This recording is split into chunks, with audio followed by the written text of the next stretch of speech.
From Arkansas's #1 trusted source for weather. This is a severe weather alert.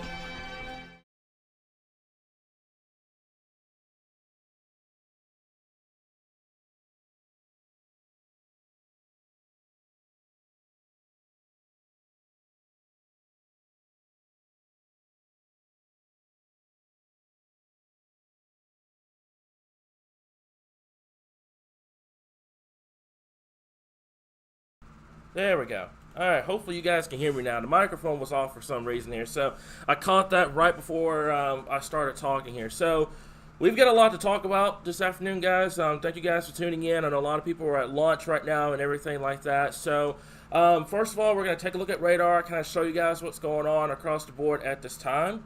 And for some reason, the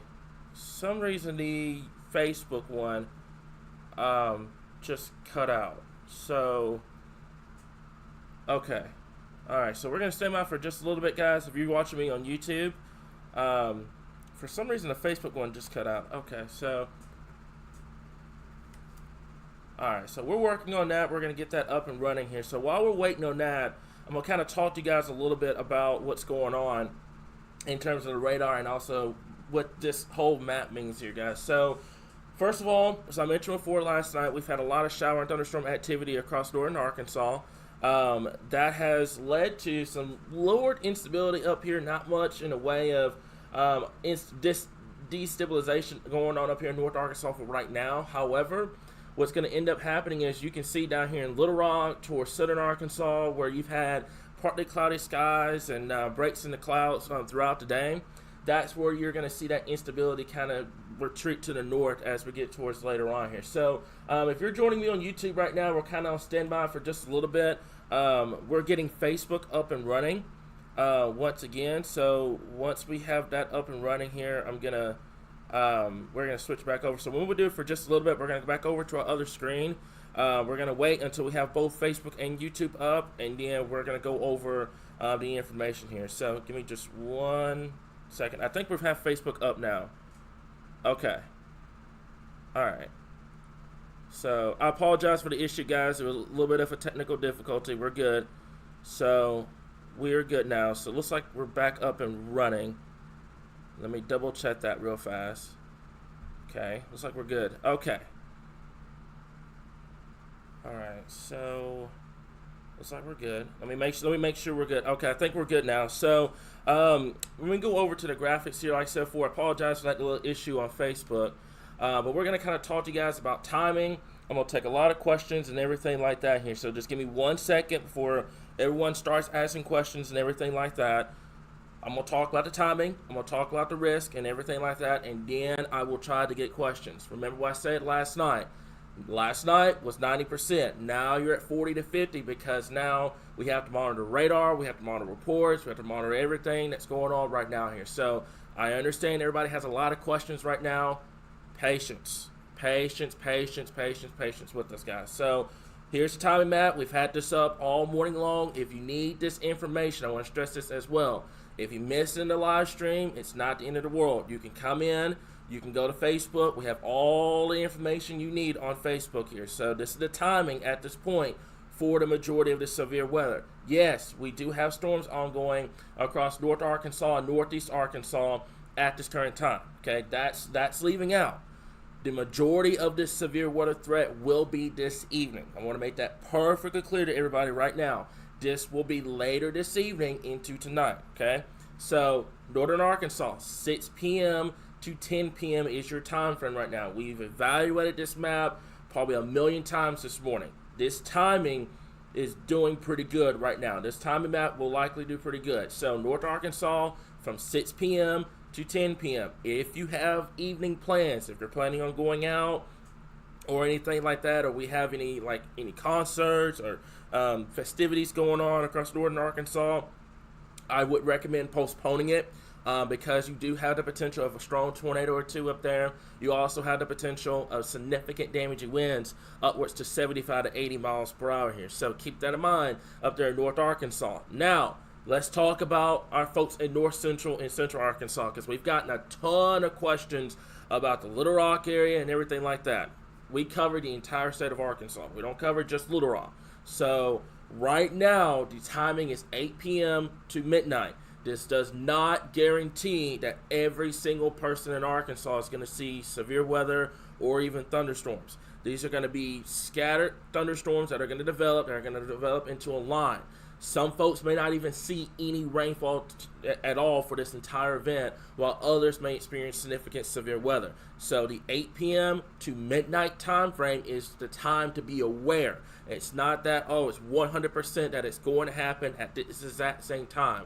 It is going to be, hey, this time frame, I need to be aware of any warnings, any watches, anything that's going on weather-wise. That is the time frame to be aware at this point. Now, let's take this down to South Arkansas. You guys are barely within this timing map at this point, and I'm almost to the version removing you from the timing map because there's a lot of agreement that you guys might not even see any storms throughout this entire event. So right now, I'm keeping the 10 p.m. to 2 a.m. time frame from the Queen to Arkadelphia to Pine Bluff, etc. But you can see on the graphic, that's if storms make it that far south. There's a lot of capping inversion across South Arkansas. You guys have seen sunshine for much of the morning hours. It's been really warm, unstable down there.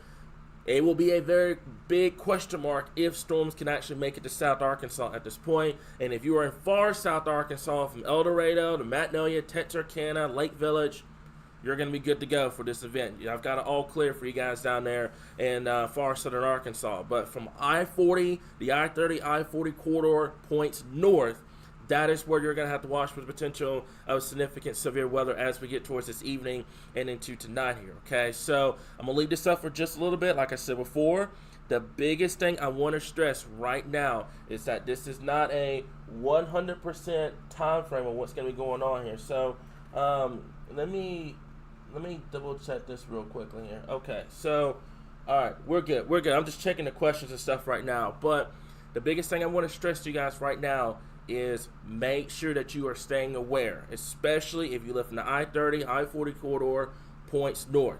We're not sounding the all clear for anybody right now. I've seen comments saying, is this not going to happen because we've had rainfall this morning? We stress this every time we have severe weather, guys. Just because you have morning rain doesn't always mean you're not going to see severe weather. Do not let your guard down tonight. I'm going to make that perfectly clear. No one is in all clear right now except for southern Arkansas. Those are the only areas that I am comfortable with saying that you are in all clear. Do not think just because you've had rainfall this morning that you're likely not going to see anything.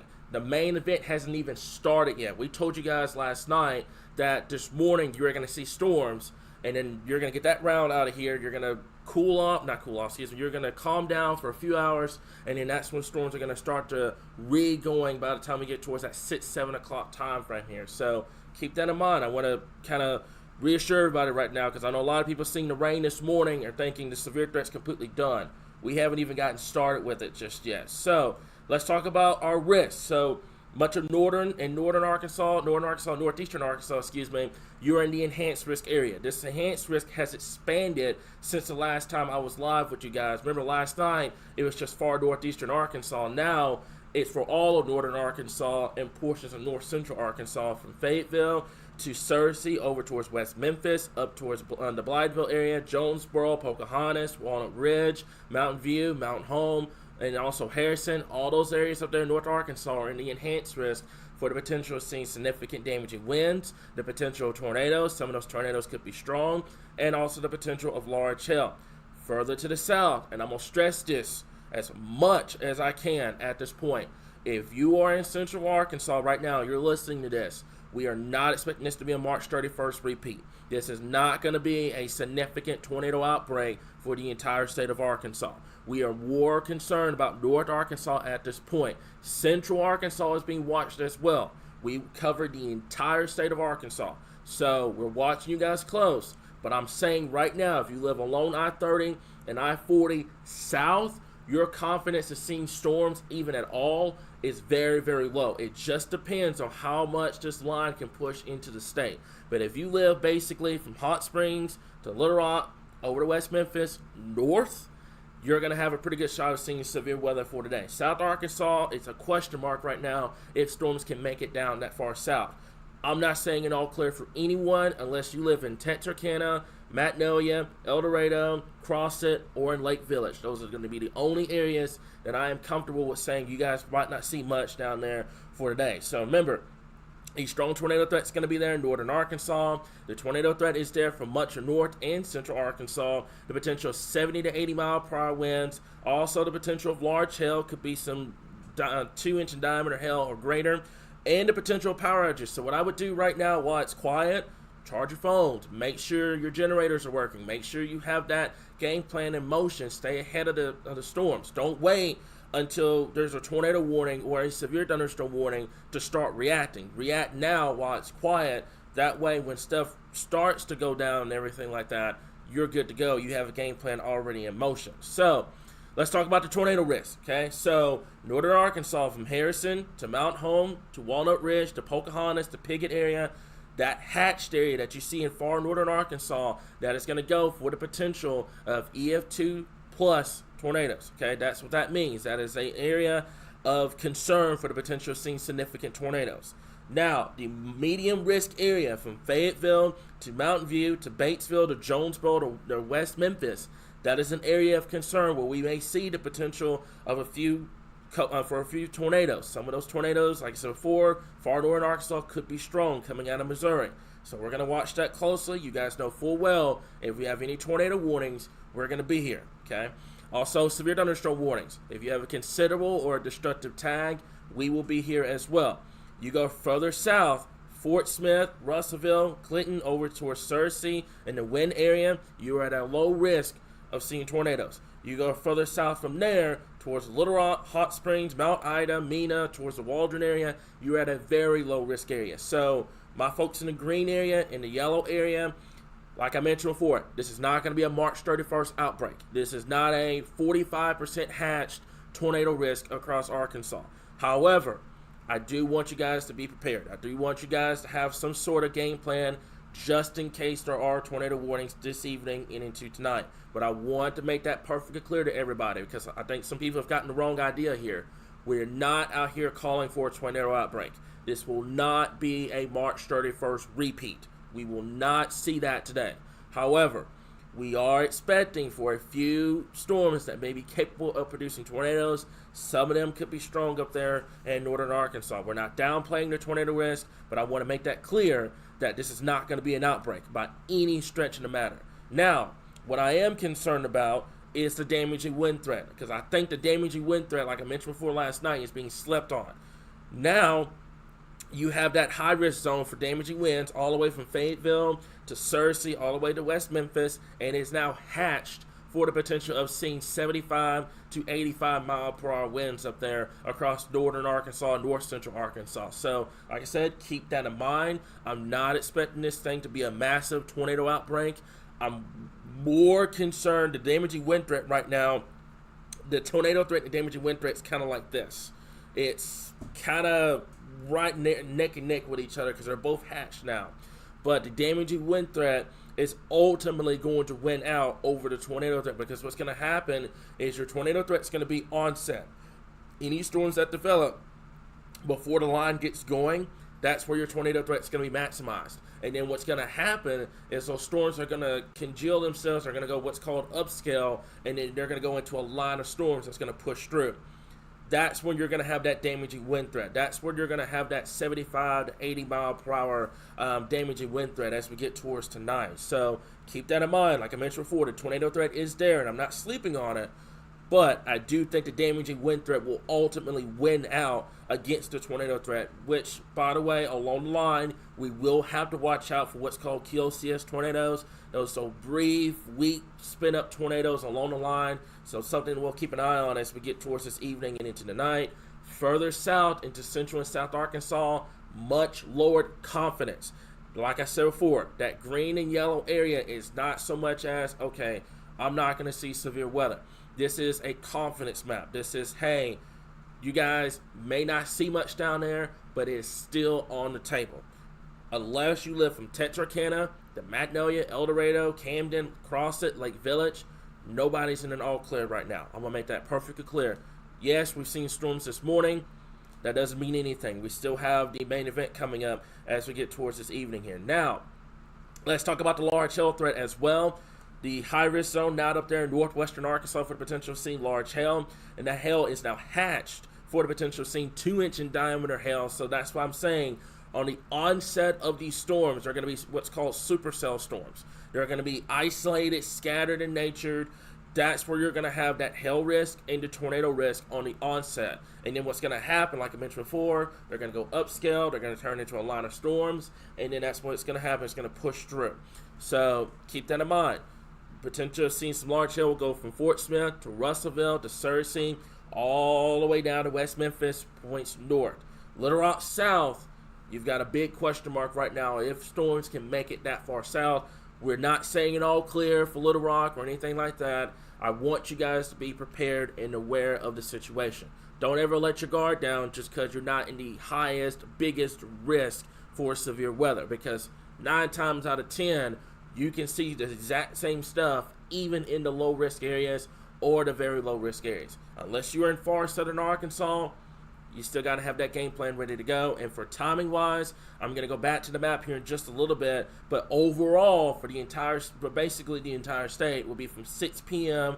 to 2 o'clock in the morning tonight, and it's the overnight hours as well. So, one thing I want to stress to you guys, okay, before we start getting into questions and everything like that, tornado warning versus tornado watch, okay? If a tornado watch gets issued, that means be prepared for the potential of storms capable of producing tornadoes. If a tornado warning gets issued, this is not a wait-and-see tornado warning. This is not a go outside, try to get famous, and have your phones out, try to get video tornado warning. This is get your behind to shelter, get your behind into an interior room in the lowest part of your home. I want to make that perfectly clear right now. I don't want anyone, unless you are a professional storm chaser, to put your life at risk trying to get video or anything like that of any tornado. So keep that in mind for tonight. We want you guys to be safe. We want to protect our people here in Arkansas. This is not a situation you need to go outside and try to get famous. This is a situation where you have to think about your family, your friends, and anybody else around you. Because if you go outside and try to do it, everybody else is going to try to do the exact same thing. And then you're putting all those people at risk for potential harm. So if you go to shelter, everybody else is going to follow along with you. So keep that in mind. Same thing goes for severe thunderstorm warnings. Unless you are a professional and you know what you're doing, we don't want anyone outside during severe thunderstorm warnings or anything like that. I think for today's event, more than likely it's going to be a tornado watch. I don't think you're going to see a severe thunderstorm watch with this. I think your tornado risk is just a little bit too elevated for a severe thunderstorm watch. I think it's going to be mainly a tornado watch. But if we do see severe thunderstorm warnings, make sure you're getting away from those windows, you're getting away from the exterior walls, and like that, just like you would with a tornado warning. Because tonight, some of these severe thunderstorm warnings could be capable of producing 70 to 80 mile per hour winds as well. One last thing I want to go over. If there were to be a tornado warning tonight, especially my folks up there in northern Arkansas, this is what we want you guys to do. We do not want anyone outside. Like I mentioned before, I've seen this all year long. We don't want anyone putting their life at risk trying to get famous over a tornado video. It's not going to happen, folks. Your life, your family's lives, and your friends' lives is way more important than trying to go outside and get footage of a tornado that likely everybody else is going to see anyways. So get inside, get to the lowest part of your home. If you're in a house where you have a ton of windows, try to find something in the center part. That could be a closet, that could be a bathroom that's in the center part of your home, or even it's just a hallway. Hallways are perfect. Grab a blanket, grab some mattresses, pillows, something to protect yourself, just in case there were to be a tornado tonight here, guys. We don't want anyone on the top floor. If you're on a mobile home, it is noon right now. What I would do is if you have a friend that that has a sturdy home, say, hey, can I spend the night with you guys? Can I spend the night just in case we have a tornado threat? I want to be safe. There you go. So if you're in a mobile home, take the time right now. It's noon. We are about 6-7 hours before we start seeing severe weather start to ramp up across Arkansas. So keep that in mind. If you're in a mobile home, find a sturdier shelter. If that's not available, it's not the end of the world. So check out your surroundings. Do you have a grocery store? Do you have a gas station? Do you have a business or anything like that that will be open? Because I know about 6, 7, 8, 9 o'clock, some businesses are still up and running. So if we were to have a tornado warning and, you know, there's like a Lowe's or something like that, or Walmart close by, use those structures. We don't want anyone in a mobile home whenever you're dealing with a tornado warning here. But if that's not possible, and if you have to be in that situation here, like I mentioned before, try to find something that's super close to you that you can get to as quickly as possible here. Okay, so now that I've gone over all that, I'm going to go back over to timing. I'm going to leave this up because I know a lot of people are coming in trying to figure out timing here. So what I'm going to do for just a moment is I'm going to go over the comments here. If you guys have any questions, just let me know.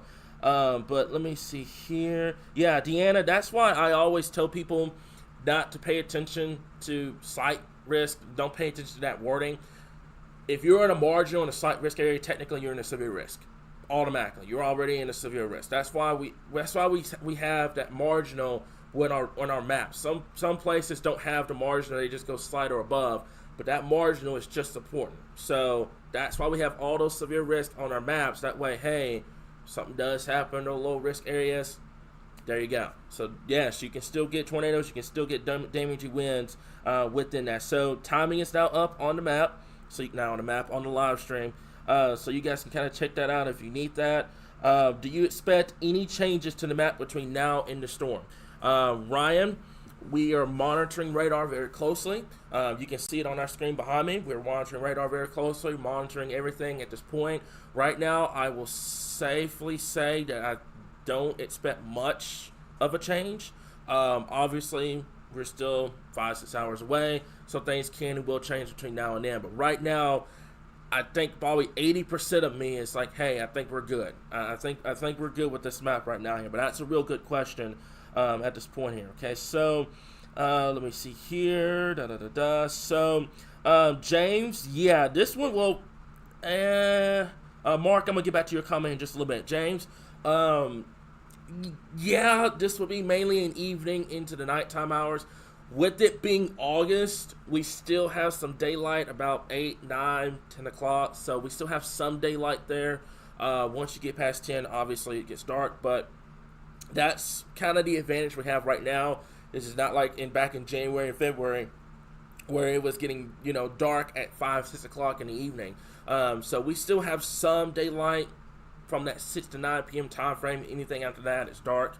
But yeah, even if it gets to a nighttime threat, it can be very dangerous. That's why I tell everybody, especially in North Arkansas, because North Arkansas, from a chaser's perspective, is a nightmare. You have a lot of hills, trees, those curvy roads. It's a nightmare. So that's why we're telling everybody, if you're planning on chasing up there, be careful. Okay, please be careful up there. I know how it is up there in Northern Arkansas. It is not for the weak. You've got to be aware of your surroundings if you're up there, because cell phone service is very poor up there. You got a lot of curvy roads, trees, the hills, everything up there. So keep that in mind if you're planning on going up there in Northern Arkansas for this event. Angela, thank you so much. I really do appreciate that compliment. Mark, I can't remember the last time August has such a significant severe weather event. I think, after doing some research, I think August 2009 was about as close as this. I don't necessarily know if it was like as active as this year was, but I think August 2009 was right around that same level of intensity, if that makes sense. So, but yeah, it's been a while. It's been a very long time since we've had an August that was this active with severe weather here. So, what are you expecting in Cabot, Arkansas? It's on the map. That's going to be your timing. Marcus. If I could pin that comment on a billboard on the middle of an interstate, I'd do it in a heartbeat. It is not worth it, folks. Okay? It is not worth it. Your life, your friends' lives, your family's lives is not worth a TikTok video. We want you guys to be safe. We want you guys to be here whenever, we have these severe weather events and stuff like that. It's not worth going out there for that, guys. Leave it to the professionals, the ones that go out, the storm spotters and everything like that. Don't try to make yourself famous over something like that, because there's a 50% chance that you may not have time to get into the shelter by the time the tornado is getting at you, and then that could be potentially life-threatening. So that's why we tell everybody to make sure that you're taking shelter, guys. Marcus, I love that comment. So, Amy, do you know the time map for Northwestern Arkansas is on the map? Northwest Arkansas, that's that Fayetteville area, 6 p.m. to 10 p.m. this evening here. Pam, love that comment as well. Treat damaging winds, which basically damaging winds and tornadoes are basically almost the exact same thing, except for damaging winds is straight forward and a tornado is rotating. So 90-mile-per-hour winds, which is equivalent to an EF1 tornado, would be I believe a destructive tag with a severe thunderstorm warning. So keep that in mind. You're still dealing with 90-mile-per-hour winds regardless of either situation. If you're dealing 90-mile-per-hour winds with a tornado, or you're dealing 90-mile-per-hour winds with the line of storms. So that's why we tell you guys, damaging winds and tornadoes, sometimes, and you can ask people that work in National Weather Service, sometimes it's very difficult to kind of distinguish between damaging wind damage and tornado damage sometimes. So keep that in mind. You're still dealing with 90-mile-per-hour winds either way. It's just one's going to be rotating at you, and the other is going to be straightforward coming at you. So speaking of that, cell phones, electronics, everything like that you guys use to keep up with severe weather, take the time right now to charge them. It's 1 o'clock in the afternoon. We've got 5 to 6 hours before storms start to get going. Take the time right now to get that done. Okay, so let me see here, going over everything. Mark, yes, that Springdale EF3 tornado occurred in the marginal risk zone. That's why we tell you guys never let your guard down in that marginal risk area at this point. So, Richie, I like your comment. If you're right on that line, I should have made this clear on the map. If you're right on that line, Hot Springs would be, I'd go 10 p.m. If you're like right on that line, kind of take the timing probably about an hour or two, because you'll have that separation. So you go from basically 8 to 12 to 10 to 2.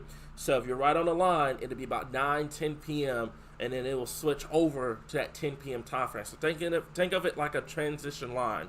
You're going from 6 to 8, which would be 7 if you're on the line. You're going from 8 to 10, which would be 9 to 10 p.m. if you're on that line.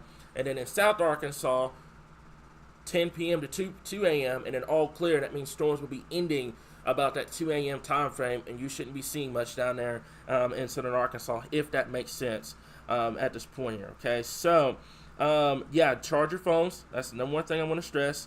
Make sure you charge your phones just before this afternoon. Abby, let me see here. Also, do not rely on outdoor sirens at all. They are not meant for indoor alert systems. They are not meant for that. That is meant for people that are out camping, or any festivals that are going on, or any like concerts or anything like that. That's what it's meant for.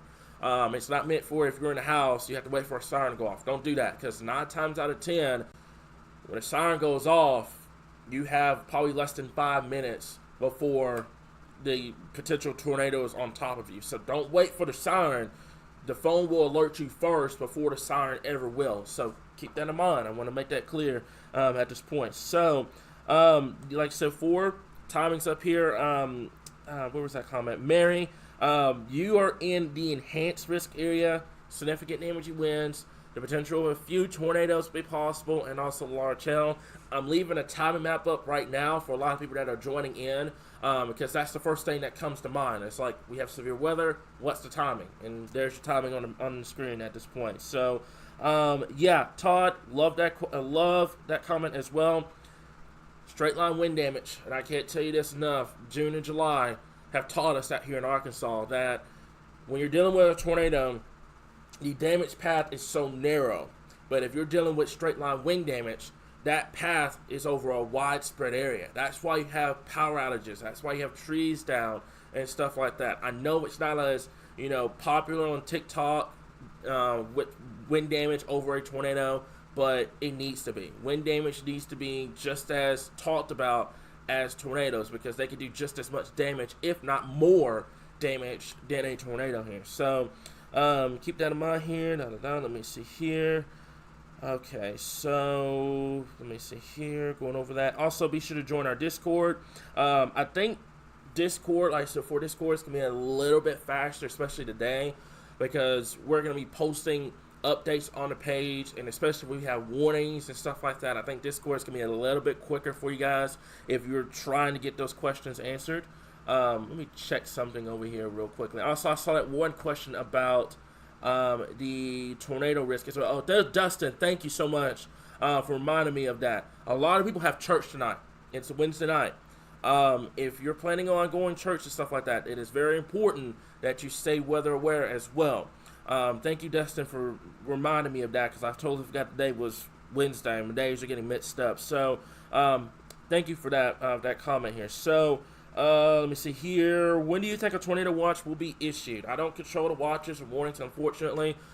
I feel a little bit humbled that you guys think that we do, which that's perfectly fine, but we don't. That's the National Weather Service in Little Rock. That's Fort Smith. That's the Storm Protection Center in Norman. Those boys control the warnings, the watches, and everything like that. If I were to be a betting man, it probably towards the mid to late afternoon hours. That'll probably be when we see one, and it will likely go for North Arkansas. Central Arkansas right now is so much of a question mark. It's not even funny, but don't let your guard down. That makes sense. I know you guys are in an uncertain area, but that uncertainty is why you should have that guard up just in case something were to happen. So current radar, I'll get to that here in just a little bit, Haley. What I'm doing right now is leaving a timing map up, because the majority of our questions all morning long have been about timing. So I'm going to leave this up for just a little bit. We'll get the radar here in just a little bit, but I'm leaving this up for people that can come in and see the timing map at this point here, okay? So let me see here. I'm going over everything. Yeah, Jessica, straight line wind damage, not power lines are both my husband and on both my husband and her car, and it's also the hottest part of the year. That's another problem we have. If we have widespread power outages, Dustin or Rich or someone, can you do me a big favor and check model guidance over the next 2 to 3 days and see what we're looking at in terms of temperatures? Because I don't think this is going to come with like a 40-degree drop in temperatures, as much as I would love that. I think what's going to happen is over the next couple of days, if I read data correctly, I think temperatures are going to warm back up into the 90s and potentially low 100s here. So if one of y'all can take care of that, let me know. But I think that's what's going to end up happening. And if we have power outages tonight, then it's going to make it pretty miserable for those that are out of power by tomorrow here. So let me see here. The Searcy area, Searcy's on the map. Like I mentioned before, folks, you got to read the entire graphic. Don't go with colors or anything like that. You've got to read the entire graphic. That's the biggest thing I'm stressing you guys right now, okay? You've got to read the entire graphic, because today, more importantly today, especially this evening and tonight, we're not going to be answering a ton of specific questions, because we're going to be dealing with warnings and watches and potential reports and all the other stuff. So it's very important that you read the entire graphic. That way you guys are staying prepared and everything like that. Also, one more thing, which I should have included on here, is counties. Counties. You gotta know your counties. You gotta know where your county is and your surroundings. And it's not us insulting anybody. It is a safety concern, because if you don't know where your counties are, it is a potentially life-threatening situation, because there's a warning. There could be a tornado warning in the county over you. You don't know what's coming your way because you don't know what county you're in, and then you're in a hazardous situation because you don't take shelter, etc. So keep that in mind. You got to know where you live at this point. Also, YouTube is going to be going for the entire event. I mean, after this point, because we had to update the graphics and stuff, at this point, YouTube is just going to go for the entire event. So you don't have to worry about that there. Facebook's going to be used for breaking in warnings and stuff like that here. So let me see here. So will there be a break between that 5 to 7 p.m. time frame? I'm going to be honest with you, because if you're planning a pool party, I'd probably postpone it. Even if you don't see storms, I'd postpone it, because my consciousness is just not feeling good enough to say, hey, don't worry about it, there'll be a break. No, I would go ahead and just postpone it. Tomorrow, Friday, Saturday, good days, not much going on. Use those days wisely. I wouldn't do it tonight. There's just too much going on for that type of stuff here. So Let me see here. Yeah, please see the time map. Check out our page for the information. Also, if you, let me see here. Let me go over a few comments here. So, Michael, sunny and warming up fast in the Bentonville area. What we're going to do for just a moment is I'm going to take off the instability, and we're going to show the infrared satellite imagery here. And give me just 1 second, and we're going to switch this over here. So we're going to go back. We're going to go here for just a little bit, and let's zoom this out, kind of show you guys what's going on. Okay, so first and foremost, there's this morning's activity leaving out. Remember what I told you guys last night. Two things was going to happen. This was either going to draw out to 2, 3 o'clock this afternoon, and it was going to wipe out the severe threat, or we were going to get this, and this is clearing at about 1 o'clock this afternoon. If this was January, February, March, we would probably look out today. We would probably look out. We would probably be fine severe-wise. This is unfortunately August. This is why I'm telling you guys to be ready for severe weather. Let's take a look at the storm field. Now I've turned on the storm field with the infrared satellite imagery, which is your cloud cover, and along with your radar. So this is the morning round getting out of here. That's going towards Tennessee, Missouri, Illinois, Kentucky, Indiana. That's leaving out of here. Now what's going on back over here in Oklahoma, Texas, Kansas, Missouri, clearing. You've got clearing skies. Michael's comment is very important. You've got sunny skies, and you're warming up very fast in the Bentonville area. That is in Benton County up there and far northwestern Arkansas. Southern Arkansas, you've been in sunshine for much of the day. It's been very warm down there in southern Arkansas throughout much of the day. So this is clearing out, and what's going to end up happening is thunderstorms are going to start developing probably somewhere in northeast Oklahoma, southwest Missouri, and they're going to punch their way into Arkansas as we get towards this evening tonight. For those that are going to ask about Futurecast, I'm not going to do it. I'm not going to show you guys Futurecast because model data at this point is not going to be your best friend. So you got to put faith in our timing maps and use those timing maps to kind of figure out plans and stuff like that here, because Futurecast is only going to tell 20% of the story. You have to use real-time radar, especially now. You can use Futurecast, you know, if you're 2 days out or a day out or something like that, but now you've got to pay attention to just radar at this point. So put faith in our timing maps, and that's where you're going to get the information here. Okay, so let me see here. We'll go over the comments real quickly here. So there's the radar. I'm leaving that up at this point. Michael, I'll be broadcasting on my YouTube as well and to my storm team as well. The Rogers Walmart Amp people, I do not know how they still have that concert going on. You have an enhanced risk, a strong tornado threat, and a significant large hail event potential. I don't know how that concert is still going. If you're planning on going to said concert, you've got to stay weather aware. I know people pay for it, etc., but this is probably one of the times that I would probably postpone it, because I that's too much of a liability risk for severe weather to get started. And then it's probably going to start, like I said, it's probably going to start northeast Oklahoma, southwest Missouri, northwest Arkansas, and it's going to start pushing its way through the state. So I don't know how that concert is still going on, but if you're planning on going, please be careful. That's my 2 cents on that here. So sunshine is out in Fayetteville. Thank you so much, northwestern Arkansas, for that report. Let me see here. What are the chances that the wind threat shifts down towards the Pine Bluff to Stuttgart area? 50-50. Honestly, I said before, you get south of Little Rock, you're going to be questionable to see if storms will actually make it that far south.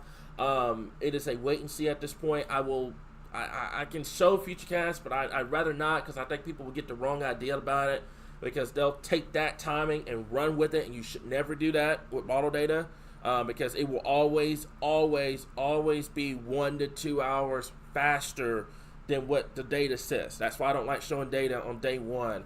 But for south of Little Rock, the Pine Bluff, Stuttgart area, stay aware.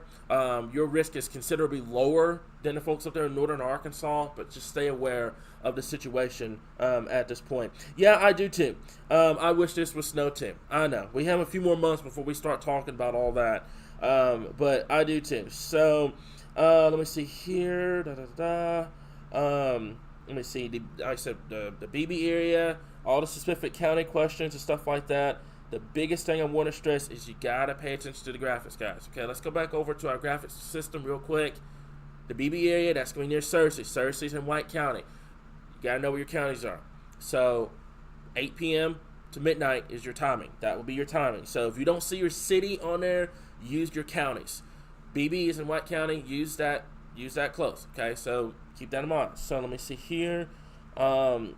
Hopefully I got that correctly at this point. So skies are clearing at the Greenbrier area. Let me see here. Great question. So it's rain here in Independence County all morning. Still raining. 1 o'clock in the afternoon. Okay, so you're in Independence County. That's going to be moving out by the time we get towards that 1 to 2 o'clock p.m. time frame. So right now, I'm going to say no to your question. I'm going to say it's not going to kill your severe threat because you still have 2, 3, 4, 5, 6 hours, maybe even 7 hours because you're still in August. 7 hours of the atmosphere to destabilize, to get going and stuff like that. So cloud covers rapidly moving out. If you can get this out of here about 2, 3 o'clock this afternoon, you'll still be fine. If it's still raining beyond 3 o'clock, your severe threat may try to go down a little bit, but right now it's just way too early to make those predictions here. Okay, so let me see here. We'll go over everything at this point. Okay, so like I said before, hopefully I answered a lot of questions about everyone that was wondering about the rainfall. It's still cool, it's still raining. It's 1 o'clock. You got to give it a few more hours, folks. Just a few more hours. My problem is this, and we're gonna go back over to our radar for just a little bit. My problem is this. So what I'm going to do is I'm going to turn off our infrared imagery for just a little bit, and I'm going to turn off our radar.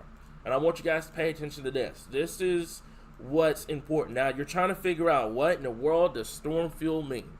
Basically, that is instability. That is, if you're out camping, you're trying to start a fire, okay? And you have your sticks in place, you got the match. The match is this, basically, okay?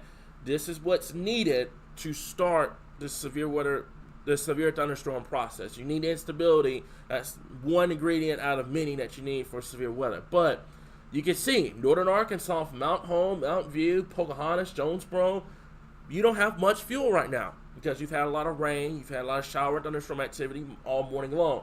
You get about 50 miles south of that, there's your instability coming north. So let's loop this through to kind of give you guys a perspective of what's going on, okay? So you can see Northern Arkansas, Northeastern Arkansas, you've had a lot of rainfall all day long. It's 1 o'clock in the afternoon right now. Let's see what happens. Obviously, if we get to 4 o'clock this afternoon and it's still looking the exact same way, great. This ends up being a severe weather bust. That's awesome.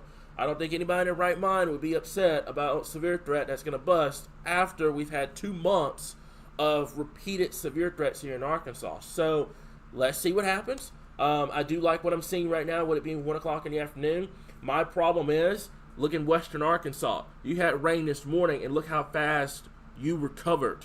You have sun out over here towards Bella Vista, the Fayetteville area, and once this clears out, you're going to destabilize very, very quickly across northern and northeastern Arkansas. So the longer we can hang on to the rainfall and the cloud cover, the better. But if this gets out of here before 3 o'clock, then what's going to happen is all this instability that's in central and southern Arkansas is going to rapidly move north by the time we get towards that 4, 5, 6 p.m. time frame. Rich, thank you so much for letting me know on that. Going back into the 90s tomorrow, so we're not expecting this to be a big-time cool-off or anything like that. Temperatures are going to warm right back up into the 90s here, so that's why I'm telling you guys right now. Make sure that if you have a generator, make sure your generators are working and stuff like that, just in case you do lose power this evening and into tonight here. Okay, so let me see here. Let me go over things here. So I got that. Like I said before, I'm not going to show Futurecast because the problem I have with Futurecast right now is that people are going to tune in, they're going to see it, and they're going to run with it. I don't want anybody doing that. I don't want anyone taking storms that they see on the Futurecast at 7 o'clock and think it's going to happen right at that time frame. Because model data will never be 100% accurate when trying to forecast timing. This timing map that you guys see is from us. That is hours and hours and hours of processing data, looking at every potential scenario and putting it on the map. This is not model generated or anything like that. This map comes from our team. This is all the information that you guys see on all those Futurecast maps and stuff like that you see on social media, all that data into one. That's why we push this timing map so much and not show the Futurecast stuff, because this timing map has more accuracy than most times than you do with the Futurecast radar and everything like that. I show it from time to time, but the timing map will always be your best friend. That's why I'm not showing the Futurecast at this point here. But this is the time frame. Don't wait on specifics. Go off of the broad timing. If you're in a 6 to 10 p.m. time frame, stay in that mindset all the way through that time frame. Don't expect it at a specific hour or minute or second. Use that time frame. That way, if something does happen, you're already prepared. If something doesn't happen, then you're good. So let me see here. So yeah, the Central Arkansas does have a chance. I don't know if storms are actually going to make it to Central Arkansas. I'm back and forth about that right now here. Okay, so let me see here. So the tornado threats, I don't know, it's a 1. I don't use the Torcon on, and if you want me to be honest with you, Alyssa, I don't even pay attention to the Weather Channel. I'm not saying they're bad or anything like that. They're great. I just don't pay attention to them. I'm too busy covering Arkansas and looking at everything else.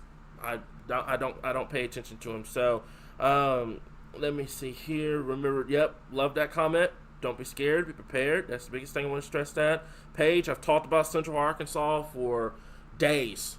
For days. I talk about Northern Arkansas, Central Arkansas. We cover the entire state. Central Arkansas is a question mark right now.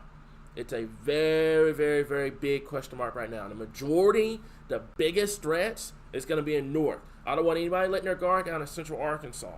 I understand what's happened over the last couple of months, but I don't want anyone letting their guard down. But right now, I think the biggest part of this is going to be in North Arkansas. I want to see what's going to happen when that line of storms pushes towards Central and Southern Arkansas, because at some point, it's going to weaken. I don't know if it's going to be when it gets to Little Rock or it's going to be when it gets south of Little Rock. That's why you have that question mark right now. Yes, you're still in the time frame map. You still have the damaging wind, the tornado threat, the hail threat. But right now, it is not a certainty on if you will see storms or not. So keep that in mind at this point. If you are in Northern Arkansas, Mount Ida, Mount Home, Mount View, be ready for severe weather. Those areas are going to see it regardless of what happens. But if you're in Central Arkansas or even South Arkansas, stay prepared. Watch the radar. Watch updates. Stay patient, and just let's see what happens with these storms here, because I don't know when it's going to. Break apart when it gets to Central or Southern Arkansas here. Okay, so I'm like I said before, I'm not gonna sit here and go over like specifics, because if I tell you that a storm's gonna happen at 7 o'clock and it doesn't happen, then what's gonna happen at that point? So I'd have to change, like if you have storms coming in at 7 and then model data comes in next and say instead of 7 it's now 9. I wouldn't want to go specific. I'd rather go broad. That way, if you have that leeway, you have that 6 p.m. to 10 p.m. time frame, like, hey, this is when we're expecting this severe weather threat for the entire area, instead of breaking apart hour by hour by hour by hour like that. So let me see here. Let me go over everything. Let me see here at this point. So Megan, yeah, I have no problem dealing with repeat questions. I know everybody's anxiety is through the roof right now with severe weather ongoing. But biggest thing is just take the time now. And I love this comment too. Use that quiet period. Don't wait. Do not wait until storms start up, because 9 times out of 10 your question is not going to get answered. Because it's going to be your question with a million other questions trying to get answered, and you're going to get frustrated about it. That's why we tell you guys right now is the best time to do it. This is the best time to do it at this point. So keep that in mind.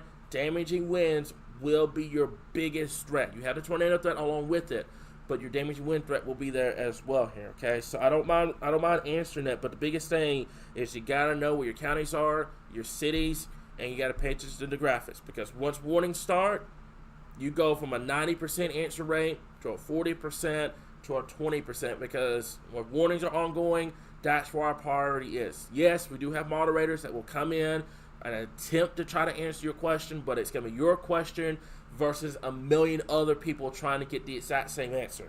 And it's not going to end well. So that's why we try to tell you guys right now would be the best time to do it while it's quiet at this point. Brittany, I love that comment. Will this be a lot of supercells or a combination of both? I think at first they're going to start off as supercells. You guys are really going to make me pull out the Futurecast thing. I don't like using this. This is one of my pet peeves, but I will do it for you guys because I love y'all. But I personally don't like using Futurecast. Like, I don't. It's just, like I said before, it has a lot of what's the word I'm looking for? It leads people on too much because it will say one timing and then you would get to the exact time and then it will say a completely different story. So I'm gonna loop this through, and I'm just gonna turn on the reflectivity. I'm gonna loop this through so you guys can kind of see. But like I said, don't take it as a certainty because I don't like using Futurecast.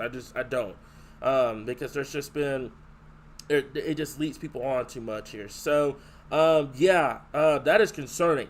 73 to 85, just like that in Fayetteville, up there in Northwestern Arkansas here. So Sarah, hope I pronounced your name right, Chaz. If I didn't pronounce your name right, I apologize. But that comment, it just said from 73 to 85, answered your question about if storms this morning is going to help out. That is going to be a big time no. That is a no. It's not going to help anything at all here. Now, let's take a look at Futurecast. Let's take a look at this. You guys broke into the shell of me not showing Futurecast, so I'll show it for you guys. Give me 1 second. Let me switch this over. So if you need this information, then here you go. But let's take a look at this real quick in here. Now, fair warning. Don't take this timing and run with it. Don't do it. Don't do it. Do not do it. Put faith in our timing maps before you trust a Futurecast model. Keep that in mind. I do not like using Futurecast, but I will show you guys this. So let's take this out. So this is about 4 o'clock this afternoon. As a matter of fact, let's do this. So it's 2 o'clock right now. It's about to be 1:30, 2 o'clock. Take a look at the area behind us. We've got some showers. So it matches up pretty decently. It's not doing bad. But this is about 2 o'clock this afternoon. So this gets out of here by 4 o'clock. So this gets out of here. Much of northern Arkansas starts the destabilization process. Keep in mind, this is 4 p.m. If this was January or February, we would look out with a severe threat today because you have too much cloud cover, too much rainfall, and everything like that. You would look out. But with it being August, you guys know this full well. By the time we get to 4 or 5 o'clock p.m., you still got the sun out. You still have everything in place for the potential of seeing that destabilization ongoing. So this is about 5. Let's take this up into northwestern Arkansas and southwestern Missouri. Take a look at those storms start going on. My folks up here that is attending that concert, please, please, please, please, please, please, please stay weather aware. I honestly would tell you not to go, but I know you paid for it. But be weather aware up here in northwestern Arkansas as we get towards this evening here. Now, let's take this out to 6 o'clock. Now, this is what I'm worried about. This would have happened. There could be supercells near Fayetteville, supercells up there in southern Missouri and northeastern Oklahoma. Okay, like I said, do not take this timing and run with it. Look at this. Remember, we have North Arkansas at 6 to 10 p.m. This is matching up to our own timing maps that we develop here at Arkansas Weather Watchers. That's why we tell you guys our timing maps are really good because this is raw model data, and then our timing maps is not even that. So that's why we stress so much about those timing maps here, okay? So let's take this out. This is 7 o'clock. Now, supercell near Lamar, supercell near Fayetteville. Got a lot of supercells going up in southern Missouri coming down. If this happens and you go what's called upscale quick, you will go from a strong tornado threat to a rather significant damaging wind threat. So keep that in mind. Something that we'll have to keep an eye on. But let's take this out a little bit, okay? This is about 8 o'clock. Now, I'm concerned about a few things. One, there's a supercell near the Heber Springs area. Keep in mind, this is in, I think that's still in the enhanced risk area. So, keep an eye on this. You've got a supercell near Fayetteville. You've got supercells coming in near the Pocahontas area along this line of storms. This line is going to be capable of producing 70 to 80 mile per hour winds as it pushes down into Arkansas.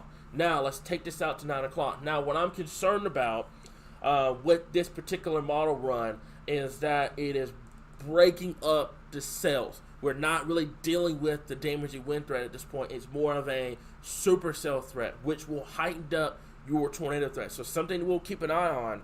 But right now, I think it's going to be a combination of the both. More supercells and then Boeing segments that we'll have to keep an eye on as we get towards this evening and into tonight here. Okay, so we'll keep an eye on it. But like I said before, this is going to be it at this point. All right. Like I said, I know everyone likes Futurecast model data. Don't take it and run with it, because I guarantee you this is going to change by the time we get towards the next run. Now, this is 10 o'clock. Let's take a look at North Arkansas. Now, let's see here. Like I said, Little Rock South, you're good. This is 10 o'clock. You've got nothing on the radar. So you're good in South Arkansas. If you're in South Arkansas at this point, get ready for a peaceful night. You're going to be just fine. We're not worried about you guys. Little Rock, north is where we're going to have to watch for that severe weather threat as we get towards this evening. And now we can zoom this in and kind of show you guys like a little bit closer perspective on what we're looking at. So this is about 10 o'clock. Now you've got some cells near the Fayetteville area. You've got one going just to the west of Heber Springs. We got a few near Mountain Home. Got one in particular near Jonesboro we're keeping on. I don't like how this is broken up. I would rather see this a big line of storms coming in than broken up like this, because this is where you're going to have to watch for that tornado potential as we get towards this evening here. Now, let's take this out to 11 o'clock. Like I mentioned before, a couple supercells over here, one near Searcy. We've got a couple near the West Memphis area. Take this with a grain of salt. I want to stress that right now, because if I switch this over to another model, it's going to be a completely different story. Now, let's take this out. This is about 1 o'clock in the morning. Supercell near Mount Home. Supercell near the Heber Springs area. Got a couple near the Harrisburg area over there towards West Memphis. We'll have to watch this close. This is where you're going to have the severe weather threat and the potential of a few tornadoes here. And this will drag on into the overnight hours here. And this is about 2 o'clock. And now you get the line of storms starting to develop from Fort Smith over towards the Mount Home area, over towards the Pocahontas area. And that will push through by the time we get towards later on here. And you can see this is about 4 a.m. We're still dealing with thunderstorms, so it's going to be a rather long evening and into the overnight hours for you guys. So keep that in mind. Stay patient with us at this point. But right now, based off of this, it's going to be Central Arkansas North. And it's going to be mainly a North Arkansas show. Central Arkansas, that's why I'm saying so much, and I've been repeating this. It is a question mark. I know about Little Rock and about the tornado that happened in March and stuff like that. And when you hear severe weather, it makes your anxiety go through the roof, which is natural. But right now, I want to stress to you guys, it is 50-50. I think North Arkansas has the better shot, but I don't want anyone letting their guard down right now in Central Arkansas at this point here. Okay, we're watching Central Arkansas close. South Arkansas, you're good. You're going to be good. I think South Arkansas at this given point, I can pretty much say you're going to be pretty much all clear. I think you're going to be fine. It's Little Rock North is where you're going to have to watch for that potential here. Now, Kim, I love your comment. Stores, gas stations, fire department, police department, hotels, that could be anywhere. You know, if you're in a mobile home, that's why I tell you to kind of check out your surroundings. If you have a Walmart or a police station or a fire station or somewhere where a sturdy building and a tornado warning is issued, go there immediately, because you don't want to be in a mobile home. You do not want to be in a mobile home when you're dealing with either damaging winds or a tornado threat here. Okay, so let me see here. Let me go over everything at this point. I want to take a look at this. Okay, so Mindy, like I mentioned before, and I'm going to make this a billion times clear to every single person that's listening to this live stream right now. Nobody's in the all clear except for Southern Arkansas. Nobody. No one. If you live, let's take a look at this, okay? If you live for the following cities, DeQueen, Nashville, Texarkana, Magnolia, El Dorado, Crossett, Lake Village, Monticello, Camden, Southern Arkansas. This is the only area that I feel comfortable with saying you may not see much. Central and Northern Arkansas is not, and I'm going to make this crystal clear, is not in an all clear at this point. Folks, it is 1 o'clock in the afternoon. With severe weather, you're going to have to be patient. If you don't have patience, you're going to have to learn patience. Because with severe weather, I know we got the rainfall this morning, but we are not done with this threat. This threat has not even began just yet. This is going to be this evening, into the night, and into the overnight hours. Okay? Southern Arkansas is the exception.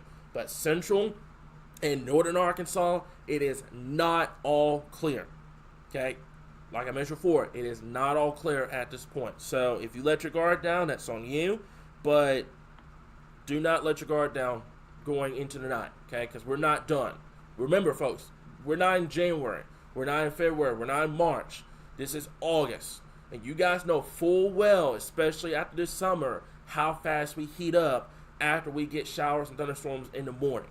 So we're not done just yet. If you can ask some folks over there in Fayetteville right now, 73 to 85 degrees relatively quickly within a short period of time. And they saw a lot of rainfall this morning too. They saw a lot of shower and thunderstorm activity, and they've cleared off pretty fast here. So we're going to go back over to our timing map. I'm going to leave this up on the screen, but I want to make that clear. No one is in the all clear right now, okay? I see the questions about it. Folks, cloud cover and rainfall do not cancel out your severe threats. Until we say that it is an all clear, it is not all clear right now. It is not an all clear. I want to make that perfectly sound to everybody right now that's listening to this live stream. We are not in a all clear. If you let your guard down tonight, it is going to be on you. Let me make that perfectly clear to everybody right now. We are not in an all clear right now. Yes, there's cloud cover. Yes, there's rainfall. But until we make an announcement that says, hey, we got an all clear, we're not in all clear right now. So that's why we're live. If we were in an all clear right now, I wouldn't be live right now. I wouldn't be live. I would go live. I would go on the page, post, say all clear, and we'd be done. We're not in that situation just yet. We have the cloud cover and the rainfall, but we are not in the all clear right now. Let me make that perfectly clear to everybody at this point. So other than that, let me check out a few more comments at this point. I'm going to kind of recap this, and I think that's going to take care of everything here. So I understand the anxiety and everything like that here, guys, but right now it is a 50-50. And if you go off of that Futurecast, which I despise so much, but if you go off of that Futurecast, Central Arkansas doesn't see much at all. It stays north of Little Rock. So let's see what happens. While that is up, I'm going to kind of check out a few more things. I think I can go over to the high-res now because I'm gonna see what that's cooking up over here. Over here at this point. So that's about 10 o'clock. Let's go out to 3, and we'll go out to about 4 o'clock in the morning. And I'll let that load up so you guys kind of see what's going on. Okay, so let me take a look at some stuff real quickly here. At this point, okay, so all right, yeah, so anyone above DeQueen, Arkadelphia is not in the clear at this point. Okay, if you live in North Arkansas, you need to just be ready for any kind of severe threats. Michael, I love your comment as well. Say get safe places ready to go now instead of later.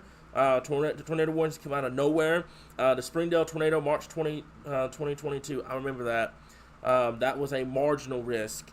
And after I remember that one very clearly because I went live talking about that sneaky tornado threat, and that ended up happening. So let me see here. So like I said before, Central Arkansas questions, I've already addressed them. Heather, thank you so much for the compliment. We appreciate it. Let me see here. It's going over everything. Yes, Lone Oak is in Central Arkansas, by the way. So also we have a county map on the page. For those that are new here to Arkansas, I would suggest learning your counties because this will not be the last time we deal with severe weather here in Arkansas. This will happen constantly. So just started pouring rain here in North Little Rock. Like I said, the rainfall is great right now. It's awesome. It's awesome fine and dandy at this point.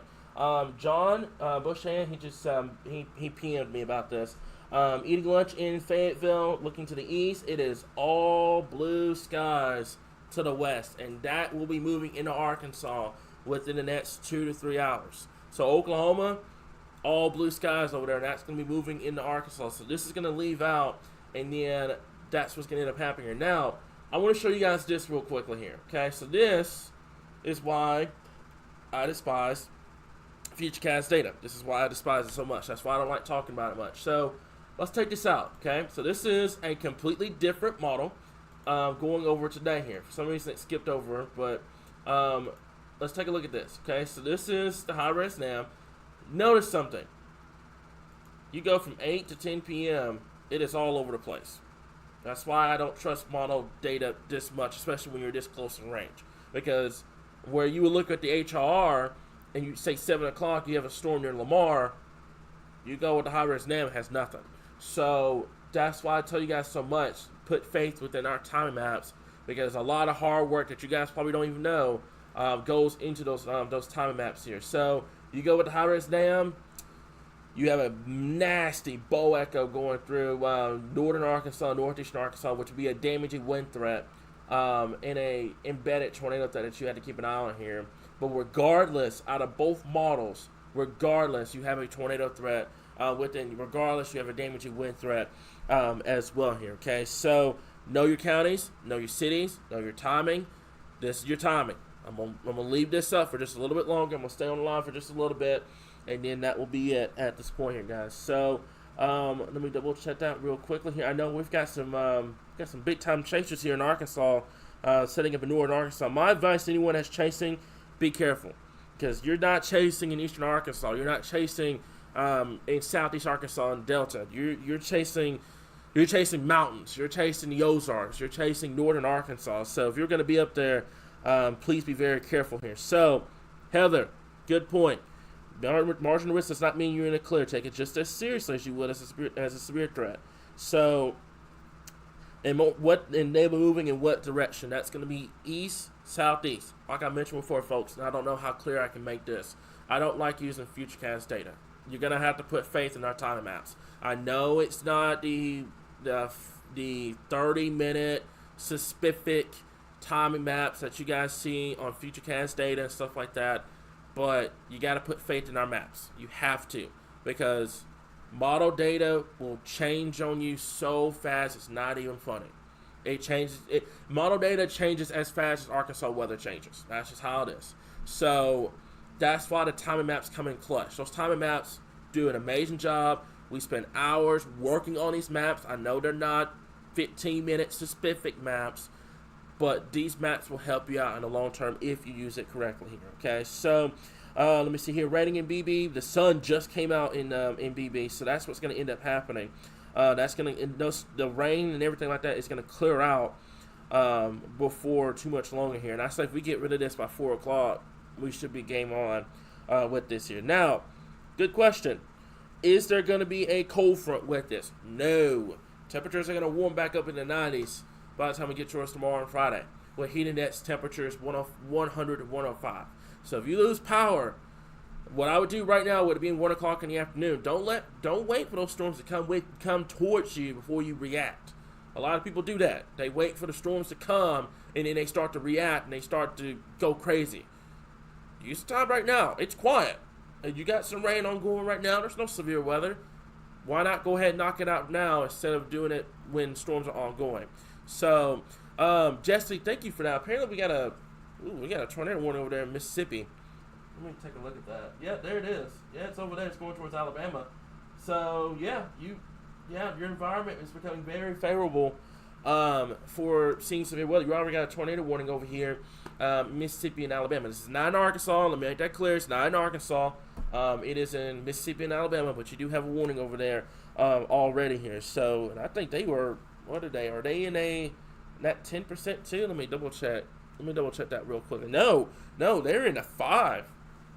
That tornado warning that's ongoing right now over there in Mississippi and Alabama is in the 5%. What I tell you, 5% magic. You never should let your guard down just because you're not in that bigger risk at this point. So let me take a look at everything real quick. I think that is it in terms of all the questions at this point.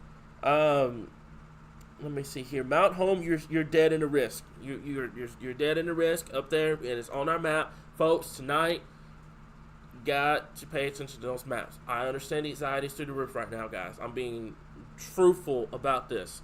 We understand to our heart's content about the anxiety, but you've got to meet us halfway. You're going to have to meet us halfway. You're going to have to meet us halfway. You got to pay attention to graphics. You got to know your counties. You got to know your cities. You got to know Arkansas like the back of your mind.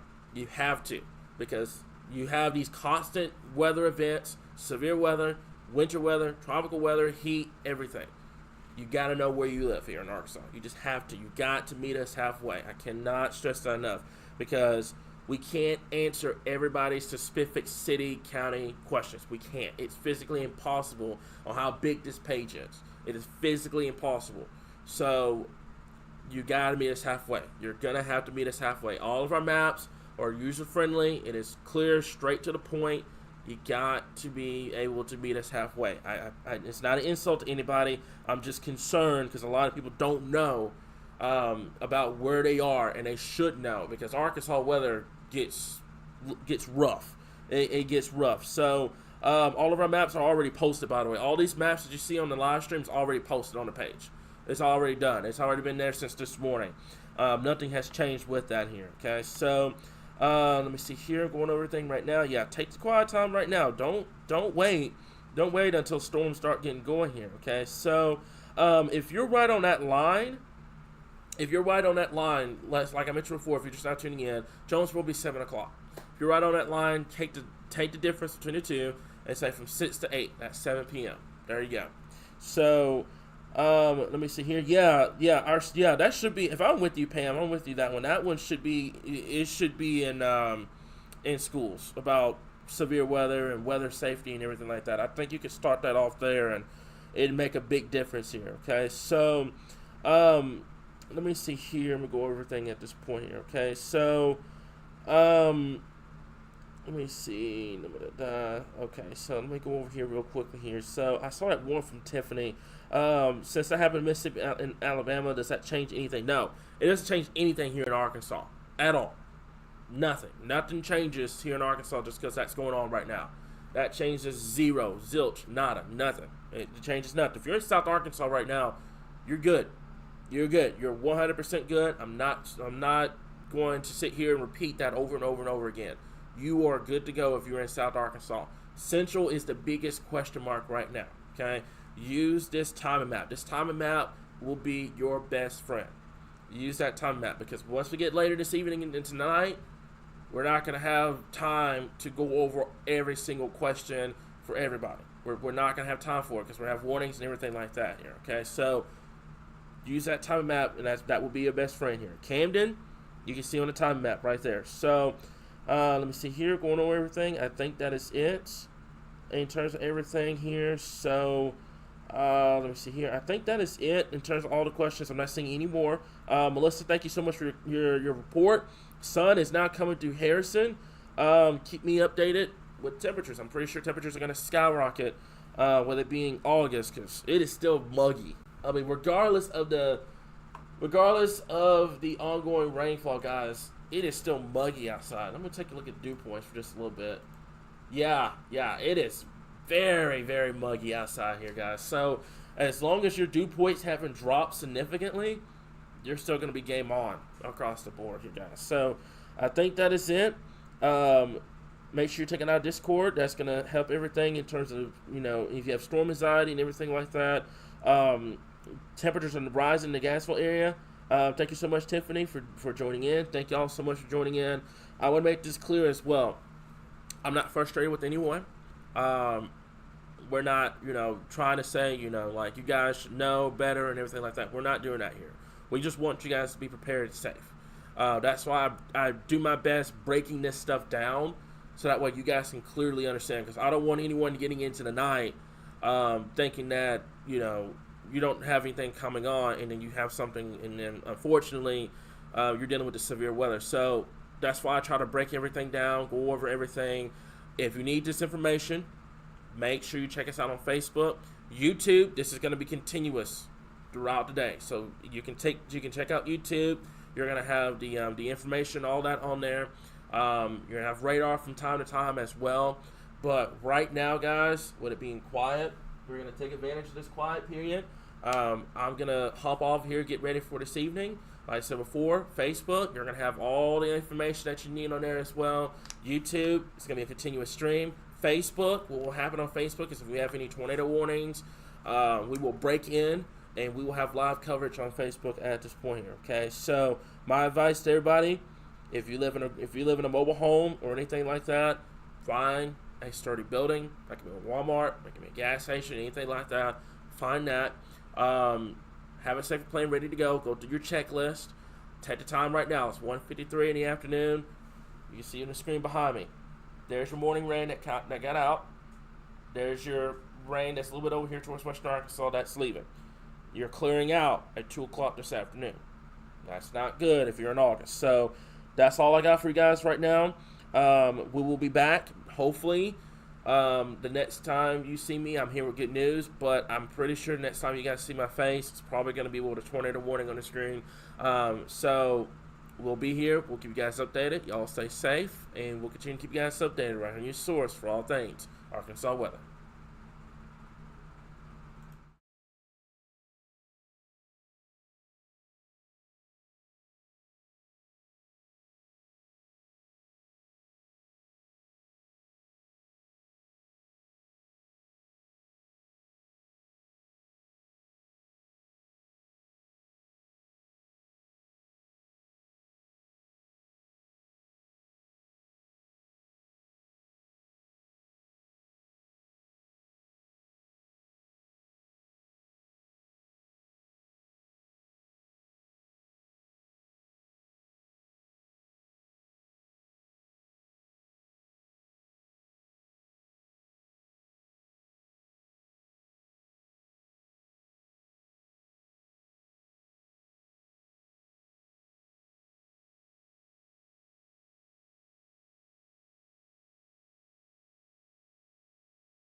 from Arkansas's #1 trusted source for weather. This is a severe weather alert. Alrighty, good evening, everyone. This is Chief Forecaster Cameron here. Once again, give me just 1 second, guys. Let me fix my camera so you guys can see me clearly here. We've got a potential situation up here in Northeastern Arkansas, so give me just 1 second. Let me get this up and going so you guys can see me clearly. There we go. All right, so for those that are tuning in, to make sure my microphone, everything's working good over here. We're going to be watching this storm up here in Northeastern Arkansas. Now, I do realize this storm is not tornado warned at this point. However, if you know anyone that is on the east and northeast side of the Walnut Ridge area or just to the west of Oak Grove Heights, go ahead and take your tornado precautions immediately. Get away from windows, put as many walls to you and the outside as possible, and get to the lowest area of your home immediately here. So we've been watching this storm very closely. We were wondering if this was going to go tornado warned or not, but just in good conscience, we just couldn't sit back and watch this happen, so we went on ahead and went live to kind of give you guys a heads up here. So like I said before, that's going to go for our folks up here just to the east and northeast of Walnut Ridge. Let's get up some roads real fast. And that's going to be Highway 412 over here. We also got Highway 141 over here going northbound in Greene County. So this is coming out of Lawrence County at this point, and it's going into Greene County at this current time. And you can see it's clear as day. Your green and your red, that is where that potential rotation is going to be at this point. So I want to make this clear. We do not have a current tornado warning in place right now. We are simply live just because there is evidence of strong rotation, and we want to try to save as many people as we can just in case this thing ends up producing a tornado here. So this is going to be south of Delphine, just to the east of Walnut Ridge, west of Oak Grove Heights, and northwest of Paragould at this point, moving east at about 50 miles per hour here, okay? So also, regarding this entire complex of storms, you have the potential of 60 to 70 mile per hour winds with this here. So that's something that we're going to continue to monitor as the storm continues to move out towards the east and the northeast here. So let's go back over to our reflectivity here. As you can see, it's clear as day. This is what we call a bookend vortices, right in here just to the west of the Oak Grove Heights, west of Paragould, just to the east of Walnut Ridge. This is coming out of Lawrence County, going into western Greene County up here in northeastern Arkansas. Jonesboro, there is no ongoing tornado threat. However, I want you to do us a favor. Get away from the windows, get away from the exterior walls, grab you a mattress, something to protect yourself, because you've got 70 mile per hour winds coming into the Jonesboro area, and this cluster has been known to produce tree damage and power outages back in Fulton County, and also Sharp County, Lawrence County, and Randolph County up there in northern Arkansas. So to repeat, we're live right now, keeping an eye on this storm out of Lawrence County coming into western Greene County. The entire storm itself, basically from Tuckerman all the way up to the O'Keene area, which is in southeastern Randolph County, excuse me. That is where you're going to have 70 mile per hour winds, but I just cannot rule out a possible tornado in eastern Greene County at this current time here. So if you know anyone in these areas, take your tornado precautions immediately. I understand there's no tornado warning in place right now. Be on the safe side. Take this as this is severe thunderstorm warning, 70 mile per hour winds. We're seeing considerable evidence of rotation that is just to the west of Paragould, just to the west of Oak Grove Heights, and just to the east and northeast of the Walnut Ridge area here. So there's the area of rotation here. Let's go over to our scan here, guys. Like I mentioned before, this is going to be just to the north of Highway 412. So if you're in Walnut Ridge, it just came over you. Okay, now this is moving towards, this just moved towards north of Highway 412, and then also, give me 1 second, breaking in. Okay. All right. Thank you, Rich, for that. We have a new severe thunderstorm warning that is going to be tornado possible now with this. So that's why we went live. I went ahead, just went live just to be on the safe side here. But that's north of 412 at this point. Let's zoom this back down so we can kind of get some state roads up here and also some city roads. So the area of rotation right now is going to be on Green Road 213. Moving east-northeast at about 40 miles per hour. So heads up if you live on Green Road 216 over here, Green Road 224. Also, if you live just outside of the Highway 141 going northbound, this is in Greene County, by the way, so keep that in mind. But at this point, this is something that we're going to continue to monitor here, okay? So the latest update, severe thunderstorm warning remains in effect until 10:15 this evening for southern Greene, Craighead, Poinsettia counties, and Dunklin counties, which is in Missouri, the Missouri Boot Hill. Severe thunderstorm capable of producing 70-mile-per-hour winds and golf ball-sized hail. Is moving east at 50 miles per hour. Trained weather spotters have reported this. This is also tornado possible now, so that's why we went live. We pulled the trigger going live because this is now a tornado possible tag in Greene County, and also for our folks down here in Craighead and Poinsettia counties at this current time here. So anyone in these areas that need to take their tornado precautions immediately. Get away from windows. Put as many walls between yourself and the outside as possible. If that is not available, if you have a house with a ton of windows in it, try to find that center part of your home. Try to find that hallway or a bathroom that doesn't have any windows, or a closet. Make sure you take a helmet with you just to protect yourself from potential flying debris. And also, you also want to take some blankets, pillows, etc., just to kind of protect yourself.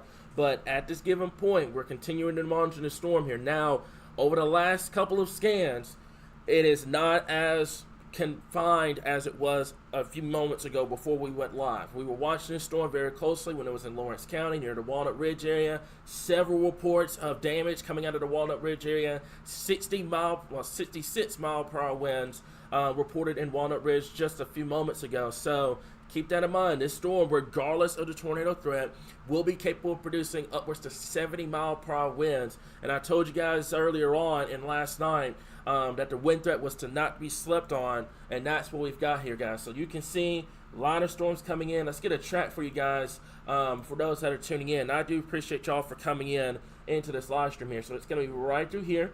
Regardless of the tornado potential with this storm, I want to stress, you're going to have 70 mile per hour winds coming in. So you want to get away from the windows. You want to get away from the exterior walls. Just monitor it, because we've had a lot of reports back in northern Arkansas, southern Missouri, of trees down, multiple power outages. Rich, if you can do me a favor, let's get a total of those power outages, and you can report that to me, and I'll get that on air at this point here. So there's a line of storms moving east at about 50 miles per hour. So let's put a track on this real fast. And we're going to have Bono right around 9:55, and make sure you guys can see that clearly. Bono around 9:55. Jonesboro coming in just after the top of the hour. We have Paragould around 10:08. The Brooklyn area, same time frame. The Bay and Lake City areas, that's going to be right around that 10:17, 10:19 time frame. Harrisburg around 10:20. The Truman area, right around that 10:20-ish time frame. Monette, Leachville, right around, let's see. Okay. All right, so I'll get to that in just a second. But as I mentioned before, the Truman and the Harrisburg area is going to be around 10:20. The Monette and Leachville area is going to be right around that 10:30 time frame.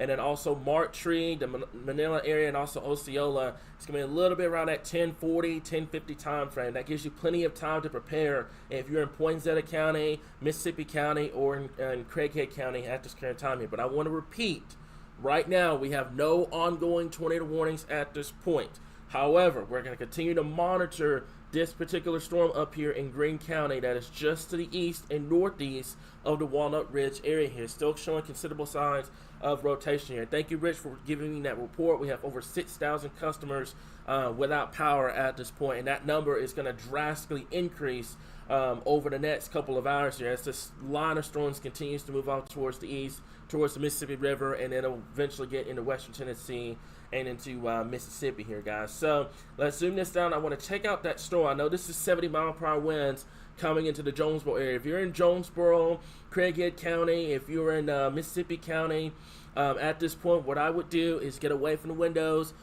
Try to charge your devices, especially if you live a little bit later on the track. That's for my areas in the Leachville area, the Martree area, the Osceola area. You have time right now. Go ahead and charge your devices. Make sure they're ready to go. That way, it can be 100%. If you have generators, this is the time now to kind of make sure your generators are properly working and everything like that. I don't think anybody will be outside at 10 o'clock at night, but if you are, it's time to move indoors. It's time to get away from the exterior walls and the windows at this point here, guys. So let's zoom this out, kind of show everybody what's going on. Like I mentioned before, this is in Northeastern Arkansas at this current time. We have been blessed so far that we've not had any tornado warnings across the state. Right now, this line of storms is projected to move into western Tennessee. It is going to be a question mark if we can get thunderstorms to develop in north central and central Arkansas. And that's the same thing I've been preaching throughout the entire day, that central Arkansas was a big question mark on if you're going to see storms at this point. If you don't see severe weather with this event, great. It's all gravy. You don't have to worry about it. But unfortunately, there are some folks up here in northern Arkansas that is. And not only you're dealing with the wind threat, the potential tornado threat, but look back over here towards Carroll County, to Boone County, Marion, Baxter, Fulton, Izard, Sharp, Lawrence, and Randolph counties. All of those counties are under a flash flood warning. So you're going to have to monitor for not only the wind threat, the tornado threat, but also the flooding threat, especially if you have overnight, if you're planning to work overnight, etc. here. So keep that in mind here. But let's zoom this back down. I want to take a look. I'm going to take the track off for just a little bit. I want to take a look at our storm up here in Greene County here. So we're going to switch back over to our rotation indicator, and you can see right there, just to the east of Highway 141 going northbound out of Craighead County, going into central Greene County. This is west of Paragould, east and northeast of the Walcott area, and also southwest of Oak Grove Heights, moving towards the Oak Grove Heights. It may stay just to the north and west of the Paragould area. So anyone in these areas in Greene County, go ahead and take your tornado precautions. Don't wait until there's a tornado warning or anything like that. This is why we stress so much about severe thunderstorm warnings. Go ahead and take those tornado precautions. Be a step ahead when you're dealing with stuff like this, guys, here, because this is a situation that you may get a tornado to develop within a severe thunderstorm warning. And technically, with it being tornado possible, it qualifies for this to potentially produce a tornado here. So it's going to be just to the east of Highway 141. Let's zoom this down. And what I'm going to do for just a moment while we're here, let's take a look at our debris indicator here. And you can see right in here, that is just to the east of Highway 141, west of Oak Grove Heights, and also the Paragould area. So along 412 at this point, and it's going to be north of 412, and it's moving east-northeast towards the Oak Grove Heights here. So keep that in mind. Right now, I'm not seeing considerable evidence of this thing producing a tornado, or we would normally look for the darker greens and the blues to kind of indicate there's debris being lofted up. Right now, fortunately, I'm not seeing that, but I am seeing some concerning signs. As you can see, it's turning yellow, some green being thrown in, and in the next scan, gone. So that's why we're telling you guys at this point, make sure that if you're in this area, take the tornado precautions immediately here. So what we're going to do, we're going to loop this through, and you can see when it was coming out of Lawrence County, coming into Greene County, you can see how well defined that area of rotation was. There it is right here. What I'm going to do is I'm going to put a track. So this one is not moving to the east, it's moving northeast. So there's the area of rotation right in here. It's going to move northeast towards this area. I'm going to clock it at about, because it's moving at the same motion as the line, so I'll clock it about 40 miles per hour. So Paragould, it's going to be coming at you within next, we're about 7 minutes from now, okay? Oak Grove Heights, same time frame. The Marmaduke area, it's going to be coming at you right around that 10-20 time frame. And then also the Nummins area, that is in the Missouri Boot Hill. It's going to be coming in towards the 10:47, 10:50 time frame, okay? So if you know anyone in these areas, that's going to go for 412, Highway 34, 49 that runs out of Paragould, also 139, and then also, like I mentioned before, Highway 49 over here. Take your tornado precautions immediately. We want you guys to be safe at this point. I know there's not a tornado warning right now. You're probably wondering, why in the world are we live right now going over something that's not tornado warned? We want you guys to be safe, especially in situations like this here, okay? So give me just 1 second. Let me see if I can get our, that's not the right one. We're going to go over to our rotation indicator. There we go. All right, so we're going to get this up, and I'm going to show you guys exactly where that rotation is. So it's going to be right through here, and the concerning part is it is a very broadened out rotation. This entire cell itself is rotating. So it's not really defined as it was when it was near the Walnut Ridge area, and I wouldn't be shocked if there were a potential tornado at a brief moment in Lawrence County. We'll find out more information, obviously, over the next couple of days. But there it is right in here. So it's going to be just north of the Walcott area, just to the east of Walnut Ridge, west and southwest of Oak Grove Heights in the Paragould area, moving to the east and northeast at about 50 miles per hour here, okay? And you can see with the latest scan, there it is, right there on Highway 141 in Greene County at this current time. It's going to be going over Highway 34 as well, and it's going to continue kind of paralleling along Highway 49 over here coming out of the Paragould area. So if you're in Paragould or you know someone that lives north of Paragould in Greene County, go ahead and tell them to take their tornado precautions immediately. This is going to stay south of the Piggott area, south and west of Piggott. This is going to quickly move into the Missouri Boot Hill. So you know anyone that lives on 412 over here in the Missouri Boot Hill, give them a heads up. If you know someone that's traveling, give them a heads up as well. Take your tornado precautions immediately at this point. I cannot stress that enough at this current time here. So there's a track of that, like I said before, not paying attention to just this, but also the wind damage coming in. Go ahead, Rich. Okay. All right, so they dropped the tornado possible with this storm. I'm still going to continue to monitor it because I just don't feel comfortable in saying that it's a completely done area of circulation here because it can easily get going once again. So Oak Grove Heights, the Marmaduke area, up here towards the Missouri Boot Hill, go ahead and do what I just mentioned. Go ahead and take your tornado precautions just to be on the safe side. We're not going to sit here and wait for a tornado warning to get issued. We're going to react. We're going to react quick, and we're going to react before a warning were to get issued here. Because you can see it's clear as day. There's your what we call the bookend vortex right in here. That's going to be just to the west of the Oak Grove Heights, northwest of Paragould, centered right in here. And then you have your bow echo coming through Jonesboro right now. It's going to get loud. We're going to have a lot of wind coming in. What I can do for just a moment is I can pull up a traffic cam and kind of show you guys what's going on in the Jonesboro area here just shortly. But you can see there's a line of storms right through here.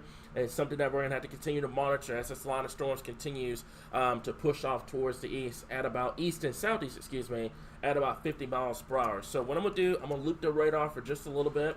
I'm going to attempt, and I think I've got this set up over here. I'm going to attempt to try to get you guys a visual on what's going on with this here, guys. So give me just 1 second, Rooney. Let me see if I can get this going. So the radar over here, so this is going to be, give me just 1 second. I'm going to show you guys what's going on because we've got some storms coming into the Jonesboro area here. So 1 second. Let me see if I can get this going here. So it's going to be the iDrive.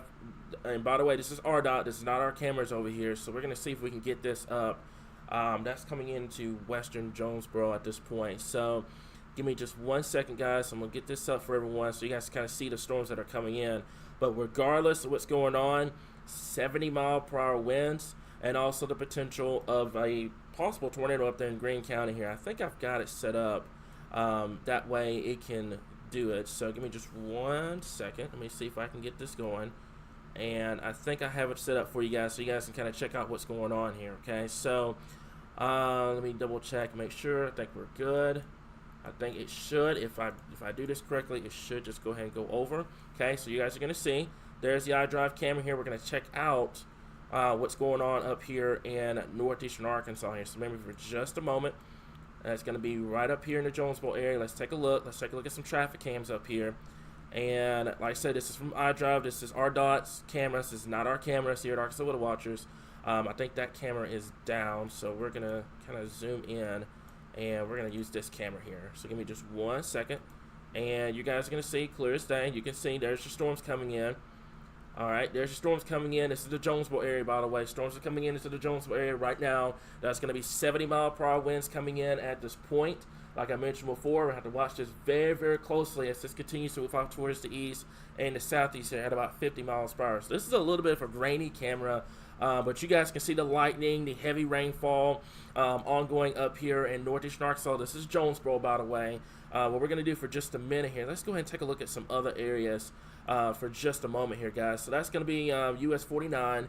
Let's see if we can go ahead and kind of take a look up here in Greene County. So that's going to be up there near the Oak Grove Heights. Let's see if we have any traffic cams up here. I don't know if we do or not. That's going to be up here. So let's see. We should have some traffic cams up here near the Paragould area. Apparently we don't. Let me see here. So I don't think we have any traffic cams up here. But let's go back down to the Jonesboro area. Let's take a look at this one. Is probably down. I don't know if this one's working or not. No, that one. Okay, so this one is working. Let me see if this one's working or not. There we go. So that's gonna be on Highway 49 over here. Like I said, it's just a little bit of quality. It's not that great, but you guys can see the heavy rainfall coming in, the lightning. There's your storms coming in at this point. At this time, I think you can make out basically a what's called a shuff cloud here coming in. We have a few people traveling this Wednesday evening. Fortunately, traffic is not that bad right now. We want you guys to be safe if you're planning on getting out at this point here. So what you're looking at right now, like I mentioned before, is the traffic cams up here in Northeastern Arkansas. So there's a line of storms. The radar is going to be on the top of your screen up here, and you guys can see that there's a line of storms coming in. And there it is right there here, guys. So something that we're going to continue to monitor very closely. 70-mile-per-hour winds moving into the Jonesboro area right now. We're still monitoring that storm up there in the Greene County area.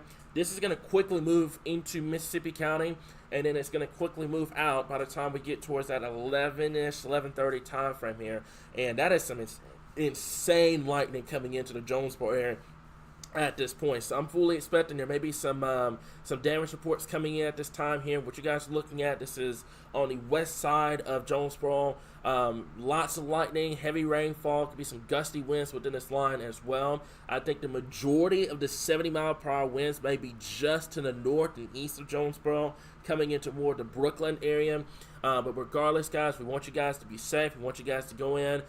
Make sure you're getting away from the windows, you're getting away from the exterior walls at this point here. So we're going to take a look at a few more areas here, and then we're going to go back to our main radar at this point. I just want to give you guys a visual on what we're looking at with this line of storms coming in here. So I don't think there's any more traffic cams until it gets into Mississippi County here. So we'll wait until that happens. Just looking at the traffic right now, I'm not seeing any reports of any accidents or anything, which is great news at this time here. So we're going to go back over to our radar. So give me just 1 second. Let me switch this back over to our radar. I'm going to take off the mini one over here. And there it is at this time. So you can see there's a line of storms coming in, moving through the Jonesboro area right now. It's going to be coming into Lake City, the Monette area, the Truman area, the Bay City area, and then the Carway area, and it's going to be coming into Mississippi County within the next 20 to 30 minutes here. So regardless of any tornado potential, guys, this is going to be 70-mile-per-hour winds moving in, and then that bookend vortex that's moving through that Greene County area up here right now. I'm really shocked there's not in a possible severe thunderstorm warning, tornado possible with that, but I'm hoping we didn't get one near the Walnut Ridge area earlier on. I tried to go live to kind of get it a little quicker, but we were trying to see if it was going to go 12-1 or not. Unfortunately, it didn't, so hopefully we didn't get a possible tornado or anything like that over there.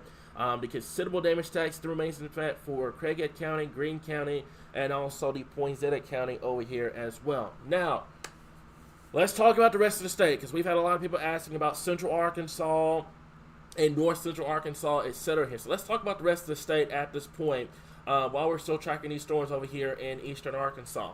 First off, we have a tornado watch in place. Let's talk about that tornado watch real quickly here, okay? So, Western Arkansas, you have been cut out of that tornado watch. I hope you guys can see that clearly. Western Arkansas, you're cut out of the tornado watch. So, over here, Fayetteville, Fort Smith, Bella Vista area, you're good for the rest of the night. You're going to be good to go. You're done. Now, the tornado watch still remains in effect for North Central Arkansas. That does include here in the metro and in Eastern Arkansas as well. Couple of things that we're going to have to watch. Let's see if we get storms to actually develop. There are some guidance that's coming in this evening that is suggesting that we may not even be dealing with storms at all. So we're going to have to watch this closely as we get towards later this evening into the overnight hours. You guys know full well we're not going anywhere. We're going to be here throughout the entire event. But there is some very, very stout capping inversion in place that's keeping the storms from really getting going. Which is something that we were kind of watching out for. I told you guys this last night in the live stream, that when you're forecasting severe weather, you never go 100%. You always go 80, because there's always that 10% chance that it's going to overperform, and there's also that 10% chance that it's going to overperform, and the other 10% is that it could bust. So, go. Okay. All right, thank you so much, Rich, for that report. So we're going to go back over to Greene County here just a little bit, but back to what I was saying here. So that's why right now we're kind of in that limbo period looking at these storms in central Arkansas. We'll see what ends up happening. Right now, there could be some additional storms that develops later on tonight into the early overnight hours. If it doesn't, then this tornado watch will likely be canceled before that 4 a.m. time frame. But something that we're going to continue to monitor throughout this area. So I kind of want to address the central Arkansas question because that's kind of the elephant in the room right now. Northern Arkansas, Northeastern Arkansas has been stealing the show over the last couple of hours here. So let's go back over to this storm here. Thank you, Rich, for letting me know about this because this is starting to redevelop right over the Oak Grove Heights area towards Marmaduke along Highway 49. I'm really shocked there's not an additional severe thunderstorm warning, but folks, this is what we do here in Arkansas Weather Watchers. We're going to be proactive. We're going to go ahead and give you guys the heads up warning about this. Regardless if there's a severe thunderstorm warning or whatever, we're going to go ahead and tell you guys how it is. So over to Oak Grove Heights, there's also a good amount of rotation at this time. Let's see if we can put a track on this. So it's going to be right through here. It's going to move east-northeast at about, I'll clock it about 50 miles per hour here. So it's going to go for the Oak Grove Heights. Probably within the next 2 to 3 minutes, it's going to go right over you. You're going to experience a lot of wind, 60 to 70 mile per hour winds, heavy rainfall. If there were to be some sort of isolated tornado, you're not going to see it. It's going to be rain wrapped. It's going to be very, very brief if it were to occur. So keep that in mind. The Marmaduke area, you have about roughly 10 to 12 minutes. Go ahead, like I mentioned before, don't wait for this thing to go to a warrant or anything like that. Go ahead, stay proactive.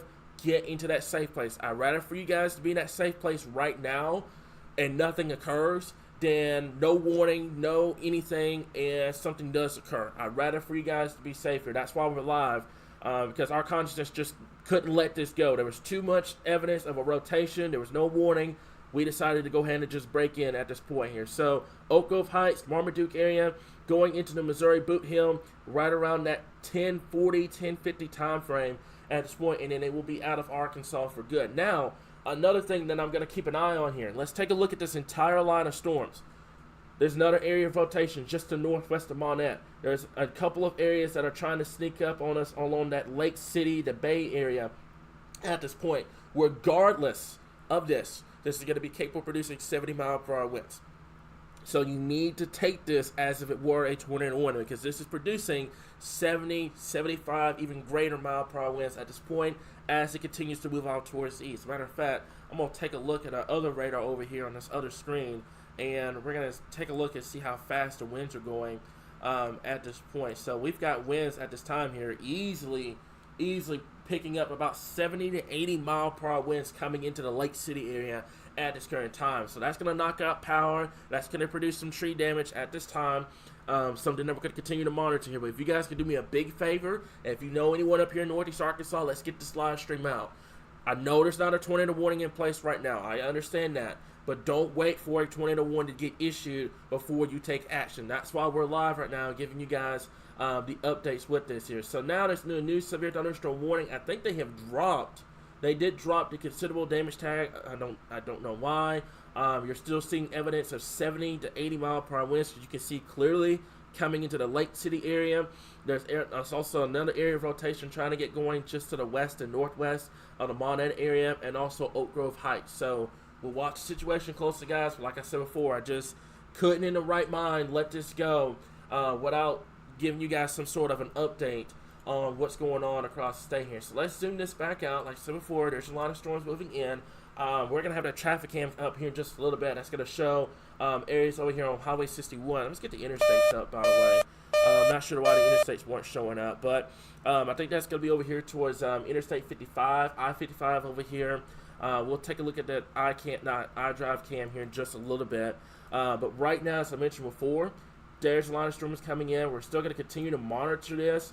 They have dropped the considerable damage tag. We're going to stay with this storm all the way until it gets out of the state because I just don't feel comfortable letting the live stream go and something ends up developing here, guys. So we're going to let this go all the way through Poinsett County, Mississippi County, and Greene County until it's out of the state, and then we'll revert back to the YouTube live stream at this point here. So we got a lot of people tuning in. We've got over 600 people tuning in right now. I appreciate y'all for coming in, even though it wasn't a tornado warning. I appreciate y'all for coming in with this. So they've gone special weather statement up here with this storm. So it's going to be 50 mile per hour winds. I just don't feel comfortable with letting this one go. I just don't. So for with this, it's showing a good amount of rotation. I just don't feel comfortable letting this one go at this time here. So 50 mile per hour winds, half-inch hail with that storm that is rotating at this current time here. No indication that is producing any sort of rotation at this time. Go ahead, Rich. Okay, so thank you for that report, Rich. We now have over 7,000 customers out of power. That does not surprise me because you've got this nasty line of storms moving through the Craighead County area, the Greene County area, and also coming now into the Mississippi County area at this time here. So you can still see it's clear as day. There's that booking vortex that I was telling you guys about. It's got to go just like this.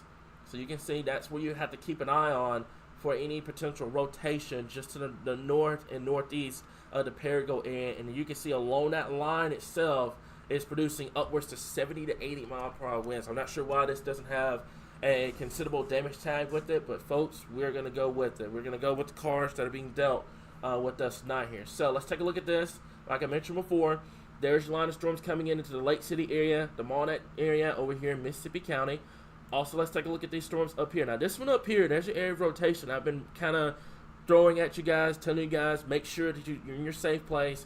Right now, it is very broad, which is great news. However, you never want to let your guard down in situations like this, guys. I'd rather for it not to produce anything, and I'm on live blasting about a storm that didn't even do anything, instead of not being live and it's not warned, and it ends up being a storm that produces a tornado down the road here. We'll find out what happened in that Walnut Ridge area in the Greene County area over the next couple of days here. But what's going on, as you guys can see, it's clear as day from that Monette area up towards the Oak Grove Heights area. This is starting to show that what's called that bow echo signature that's moving into the Missouri Boot Hill area. So watch that close. This is going to be capable of producing 60 to 70 mile per hour winds.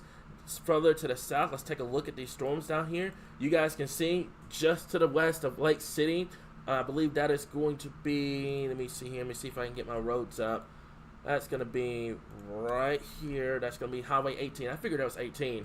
Just to the west of Lake City, you can see the blue being indicated, some oranges being indicated. That is signifying winds upwards to 70 miles per hour here. I want to stress that right now. So Lake City area, the Walnut area, go ahead and get away from those windows, get away from the exterior walls. We want you guys to be safe whenever we're dealing with severe weather, especially up here, guys. So I want to repeat, no ongoing tornado warnings at this current time. Let me make that perfectly clear. We are live right now simply because of one, the storm is producing 70 mile per hour winds, and then two, the one up there in Greene County, which is dissipated, thankfully, no longer showing any signs of strong rotation, but it was, and that's why we went live. So we wanted you guys to be safe. We wanted to kind of give you guys a heads up and say, hey, this may do it. This may end up producing. If it doesn't, gravy. That's gravy sauce. But if it doesn't, but if it does, we'd rather for you guys to be safe than sorry, especially when we're dealing with stuff like this here. So let's go back over to our reflectivity here. What we're going to do for just a little bit, let's take a look at our traffic cams for just a second here. So I'm going to do a little trickery here, and let's go back over because you guys can see the radar. Radar is going to be on your left side of your screen, and you can see the line of storms pushing through. Let me see if we can get this to kind of center over here in the Eastern Arkansas, so you guys can see the radar. And let's take a look at some traffic cams here. I'm going to see if we can get some up along the interstate here as these storms are pushing in. They're moving in fast, by the way. They're moving in very, very fast, about 50 to 60 miles per hour. So let's set one up just to the west of Osceola. This is on exit 48. And you guys are going to see this here in just a little bit. Good amount of you got some truckers out here, and that's your overnight traffic. But you can see the line of storms beginning to come in. If it was daylight, you'd be able to see it a little better. But you got some storms coming in at this point. Mainly going to be capable of producing 60 to 70 mile per hour winds, and also the potential of large hail with this as well, upwards to a quarter of an inch of hail with these storms as they continue to move off towards the east here. And then once this is out of here, it is a wait and see, folks. It is a wait and see. Right now, I'm not going to pull up any Futurecast data or anything like that, because at this point, you're just looking at straight radar.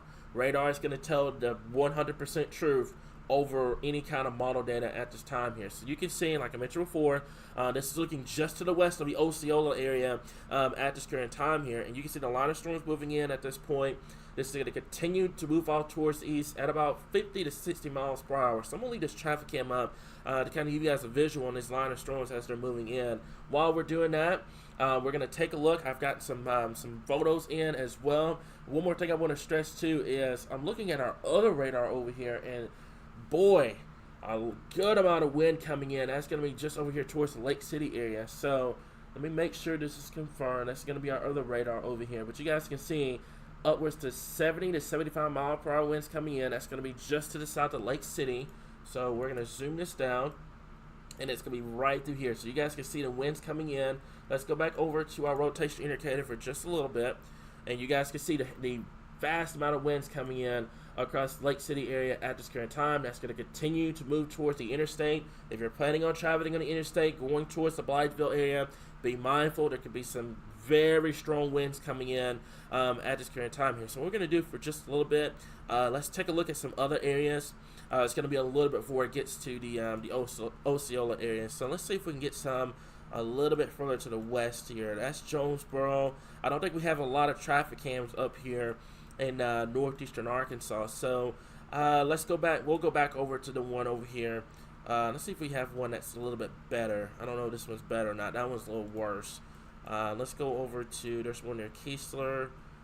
This is going to be perfect. Okay, so this one's a little bit better, and you guys are going to see there's a lot of storms coming in. There's a lot of lightning with these storms as well that are coming in at this point here. So there's your line of storms coming in. That's just, we're looking for those that are trying to figure this out, we're looking westbound with the storms coming in. So we're set up pretty much right there near the Keesler area.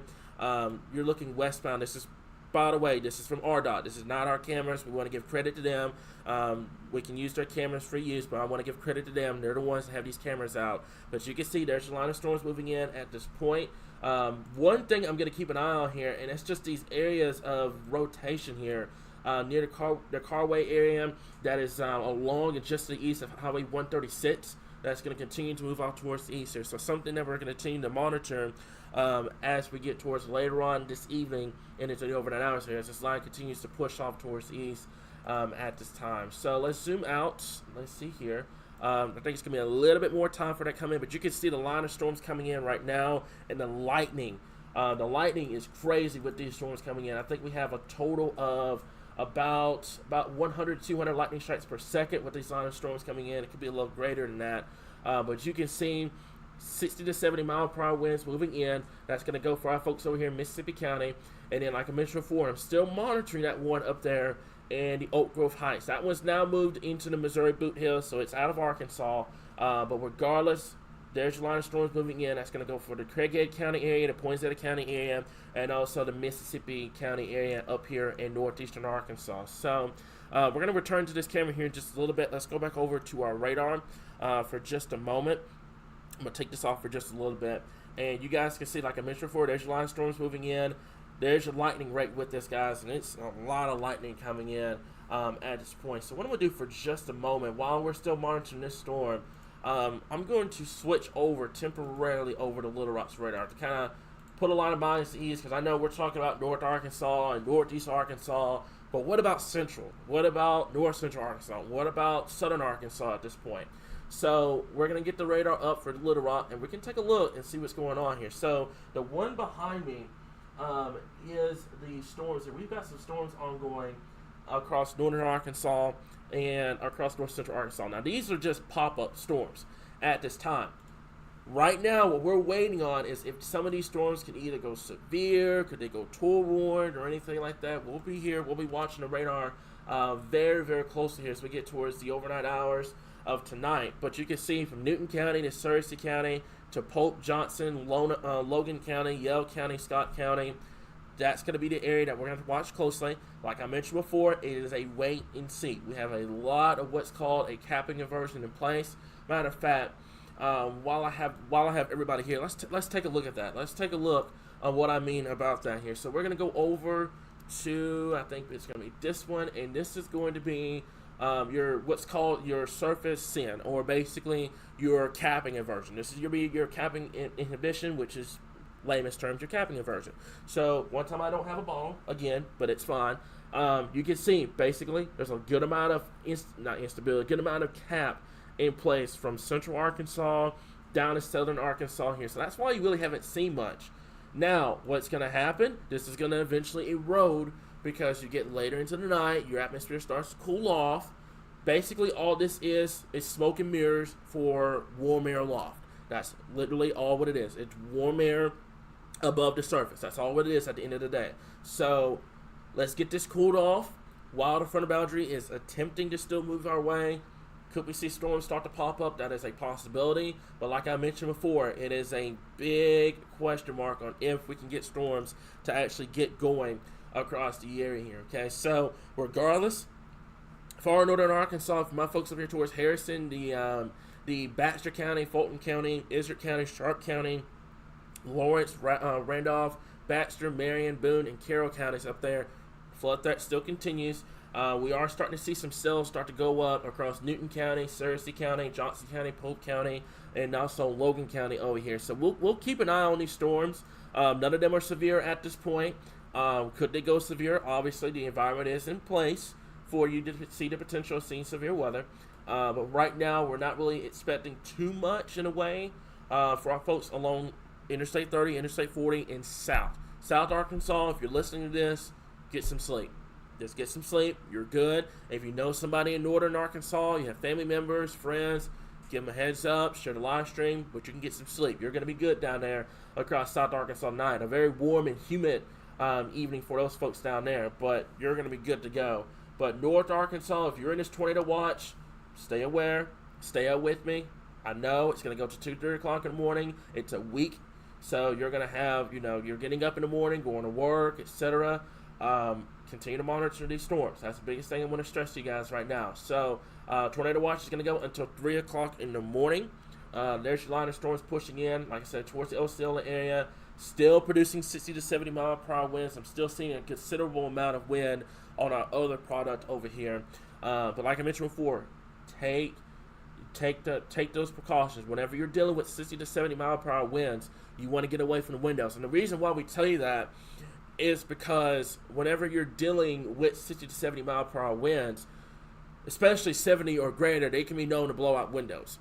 And if you're right next to a window and it just completely breaks because of the wind, that shrapnel coming your way, and that could potentially be deadly if it hits you in the right area. So keep that in mind. That's the biggest thing we try to stress to you guys. You get away from those windows, get away from the exterior walls, because you can have trees come down, etc. Your interior part of your house, if a tree comes down, it's going to be your safest spot. You don't want to be in the exterior part of your home if a tree comes down, because it's going to go right through that part, because it's the outside walls. But the exterior, the inner part of your house, when a tree falls, it's not going to take the entire thing down. So keep that in mind. I want to make that clear at this point. But from Poinsett County to Mississippi County up into far northeastern Greene County at this time, this is going to continue to move off towards the east at this point. We're going to let this go all the way until it gets to Mississippi County here. But what I'm going to do for just a little bit, while that is ongoing, we're going to switch this back over to Little Rock's radar here. We're going to take a look at some of these storms. We have a new severe thunderstorm warning that's going to go for Newton County and Searcy County over here. Mainly 60 mile per hour winds, quarter-inch hail. Like I mentioned before, we're not done yet. This is not a bust or anything like that. First of all, folks, if you're complaining about this busting, you need to check out your priorities, because severe weather causes destruction. It causes loss of life. We've had a very long 2023. If this ends up busting, I think this is probably going to be the one event here in Arkansas out of 2023 that this has been a legit bust. All the other ones we've had in June and July, back in March, they've all verified. So keep that in mind at this point. Something that we're going to continue to monitor very, very closely here. But we're going to take a look at some of these pop-up cells over here. New severe thunderstorm warning that's going to go for Newton, northwestern Searcy County over here, and also southern, I think that's going to be southern Boone County up here. Southern Boone County and southwestern Marion County. 60-mile-per-hour winds. There's going to be hailers over here. But I'm noticing how these cells are separated. Let's see what ends up happening. Your environment is not completely worked over. Let's see if we can try to get some severe weather going out of these storms here as they continue to move out towards the east here. So at the moment, that's going to be the line of storms here. It is now moving through Mississippi County.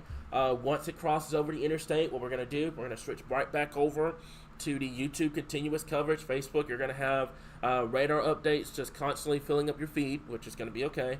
The tornado watch, like I mentioned before, is going to go till 3 a.m. At this time here. For those, and I haven't even read the comments, for those that are warning about any Futurecast that we're going to show here, I'm not going to show you guys Futurecast. It's not going to happen because model data at this point is relatively useless. This is where you start paying attention to the radar. You pay attention to any watches or any warnings or anything like that. Don't go off of Futurecast because Futurecast is just, it's pointless at this given point because you're right at the event. So, like I said before, we're going to continue to monitor it. Once that crosses over the interstate, we will let this go. Matter of fact, what we're going to do, let me switch this back over because I think a lot of people, I'm seeing the comments, a lot of people want to take a look and see what the traffic cams look like at this time here. So, let's go back over to, let's see here, let me see, I think that's going to be, yeah, that's going to be west of Osceola here. So, there's a lot of storms coming in at this current time. You can see here a good amount of lightning with these storms here. Let's see if I can get this. Let's see if we can find a little bit of a closer area here. So give me just 1 second. So that's looking east on 44. That's just to the west of Osceola, right there on 140. Let's see if we can get one a little bit closer. Let's see if we can get one up here. This is in Blytheville coming in. Matter of fact, let's take a look at Blytheville because you guys are seeing the strongest winds coming in at this current time here. So there's going to be, there it is coming in. As I said before, this is going to be coming here just a little bit. There's some good amount of lightning with these storms here. This continues to move off towards, these storms continue to move off towards the east here. But I'm noticing how they're starting to strengthen as they're closing in on the area here. So we got a little bit of traffic this evening. With it being a Wednesday evening, it's not bad. A lot of people are either getting to work or they're getting off, etc. You have a lot of truckers out there as well. So something that we're going to continue to monitor here, and a lot of lightning with these storms as well. I'm going to leave this up on the screen as these storms continue to move out towards the east. I'm going to zoom this over, and you guys can see the radar. So if you're trying to pinpoint what radar is right now, it's right above my head. And you guys can see that clear as day. There's your line of storms coming in. Let me see if I can get this over to the one specific traffic cam, which is just on the east side of the Blytheville area here. You guys can see the line of storm just completely moving in. Give it a few minutes, it's going to be moving in. The lightning rate is going to really start to increase as these storms moving in at this current time. Like I said before, a little bit of traffic here and there, but nothing too bad at this point here. Okay, so looking at this at this time here, looking at some reports and everything like that. There's the storm that I was looking at over near the Walnut Ridge area. Let me see here. Also, we've got a considerable amount of moderators on here. Appreciate each and every one of y'all for being here. It's been a long day. We've had a lot of questions and stuff like that. It's been a long day for us here at Arkansas Weather Watchers. Fortunately, so far we have not had a single tornado warning. I want to make that clear. We hadn't had a single tornado warning at this point. So that's the biggest thing. Okay, so right now it's going to go through the Blytheville area. It's going to continue to move out towards the east. At this point, you can see the purple cores and the white cores here, and you guys can see on the traffic cam a little bit. The wind's starting to pick up a little bit as these storms moving in. So it's going to be about 60 to 70 mile per hour winds moving in. I'm going to let this kind of sit for a little bit so you guys kind of take a look. And then once this is past the Blytheville area, because I'll be crossing the interstate, we will wrap this up. We'll go over to YouTube continuous coverage, and we'll watch the situation very closely here, guys. So let me see here. Let me go over everything at this time here. Let me make sure that we're good at this point here. Okay, so right now, just taking a look at everything here. Still seeing that one severe thunderstorm warning over there. There's now a new one, by the way. Most of these are going to be hailers going in here. We're not really seeing any storms that are producing tornadoes right now.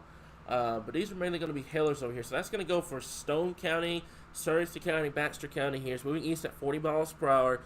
60 mile per hour winds, quarter size hail with these storms. So there's going to be mainly hailers right now here. But let's see what happens. Your environment is pretty worked over. Now, if we start getting storms south of the Batesville area, south of the Clarksville area, the Russellville area, etc., that's where you're going to have that tornado potential here. So something we'll watch closely. You guys can see it's clear as day. There's a lot of storms moving into this area. The wind is really starting to pick up with that line of storms that's moving in. So you're looking at just to the east side of the Blytheville area here. And this is, like I said, our dot camera. This is not our camera here at Arkansas Weather Watchers. This is an RDOT camera. Looking at traffic. We got a lot of truckers on the road right now. Not a lot of traffic. That's what I like to see. I like, the truckers have to be out there. They keep us going here.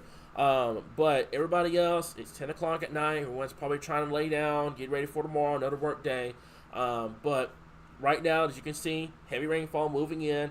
Good amount of lightning with these storms as well. But right now, no tornado threats with this line of storms. Mainly going to be for 60 mile per hour winds and quarter size hail as the storm continues to move towards the east here. So let's zoom this out. Like I mentioned before, we've got a few other cells over here. Let's go back over to the radar. Well, actually, here in just a little bit, we'll go back over to the radar. Things are getting a little intense on that traffic cam here. But right now, a few cells starting to pop up. I'm starting to notice there are some cells starting to pop up in Yale County and Pope County, over towards Van Buren, Conway County. They're trying to erode the cap. They're trying to get itself going. As you get later into the night, your atmosphere is going to start to cool off, and that's where you're going to have the potential here. So something that we'll continue to monitor here, guys. But right now, at this given point, your strongest storm is going to be over Mississippi County at this current time, and that's going to be moving in at this point here. So now there's a new severe thunderstorm warning that's going to go for Creighton, Mississippi County, Poinsett County, till 11 o'clock, 60 mile per hour winds, and upwards to 3/4 of an inch of hail with these storms. And that's going to continue to move off towards the east here. There's a new update with that severe thunderstorm warning. And then I mentioned before, there's the other storm starting to get going. Let's see what happens, folks. It's 50-50 right now in Central Arkansas. We've gotten bombarded with Central Arkansas questions today. And for the right reasons. I understand we have a severe threat. But we've stressed so much. This is a 50-50 shot. If you can get storms to develop, that's the biggest thing I want to stress. If you can get storms to develop, then you're talking a severe threat. But if they don't develop tonight, then you're not going to see much. So that's why I tell you guys so much. 80% chance of severe weather, 10% it can overproduce, the other 10 it can completely bust. And so far, outside of damage reports up there in northern Arkansas of trees down, power outages down, Rich, if you do me a favor, if you're listening to me, give me another report of the power outages, the total of the power outages right now. But so far, no tornado warnings at this current time here. So I want to make that clear at this point here, okay? So just looking at everything right now here, there's a lot of storms moving in. That's the Cleburne County area. Some storms going through the Jackson County area. This is a traffic cam right now. This is looking at the Mississippi area, okay? All right, so we now have 8,600 customers without power across the state. Majority of that is going to be in northern Arkansas at this point, and you're probably going to see some additional power outages here. Take a look at the traffic cam for a little bit, guys. Good amount of storms moving into this area. You're looking just to the east of the Blytheville area right now. Winds are going to continue to pick up. We may actually, if the winds end up being too strong, you may end up actually losing that camera. So you guys can see good amount of lightning with these storms here, capable of producing 60 mile per hour winds as they move in. Good amount of heavy rainfall with that. And also, what I like to kind of throw out too, the traffic is moving very slow. This is what you have to do. If you're traveling right now, that is going to be on Interstate 55. If you're traveling, take it easy on the roadways. You can see there's good amount of traffic moving through. They're slow. This is what you want to do whenever you have thunderstorms ongoing. You want it to, you don't want to go 100 miles per hour trying to get to your destination. You want to take it easy on the roadways at this point here, okay? So let's zoom this back out.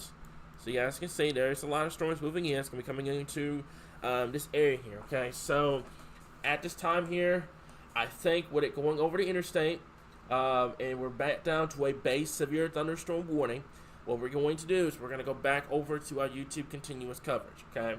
That does not mean nothing's going to happen in terms of Facebook. Facebook, you're going to have updates all evening long, all night long as we have a threat of severe weather here in Arkansas. To repeat, tornado watch is going to go until 3 a.m. for most areas. I believe it's 4 a.m. in northeastern Arkansas.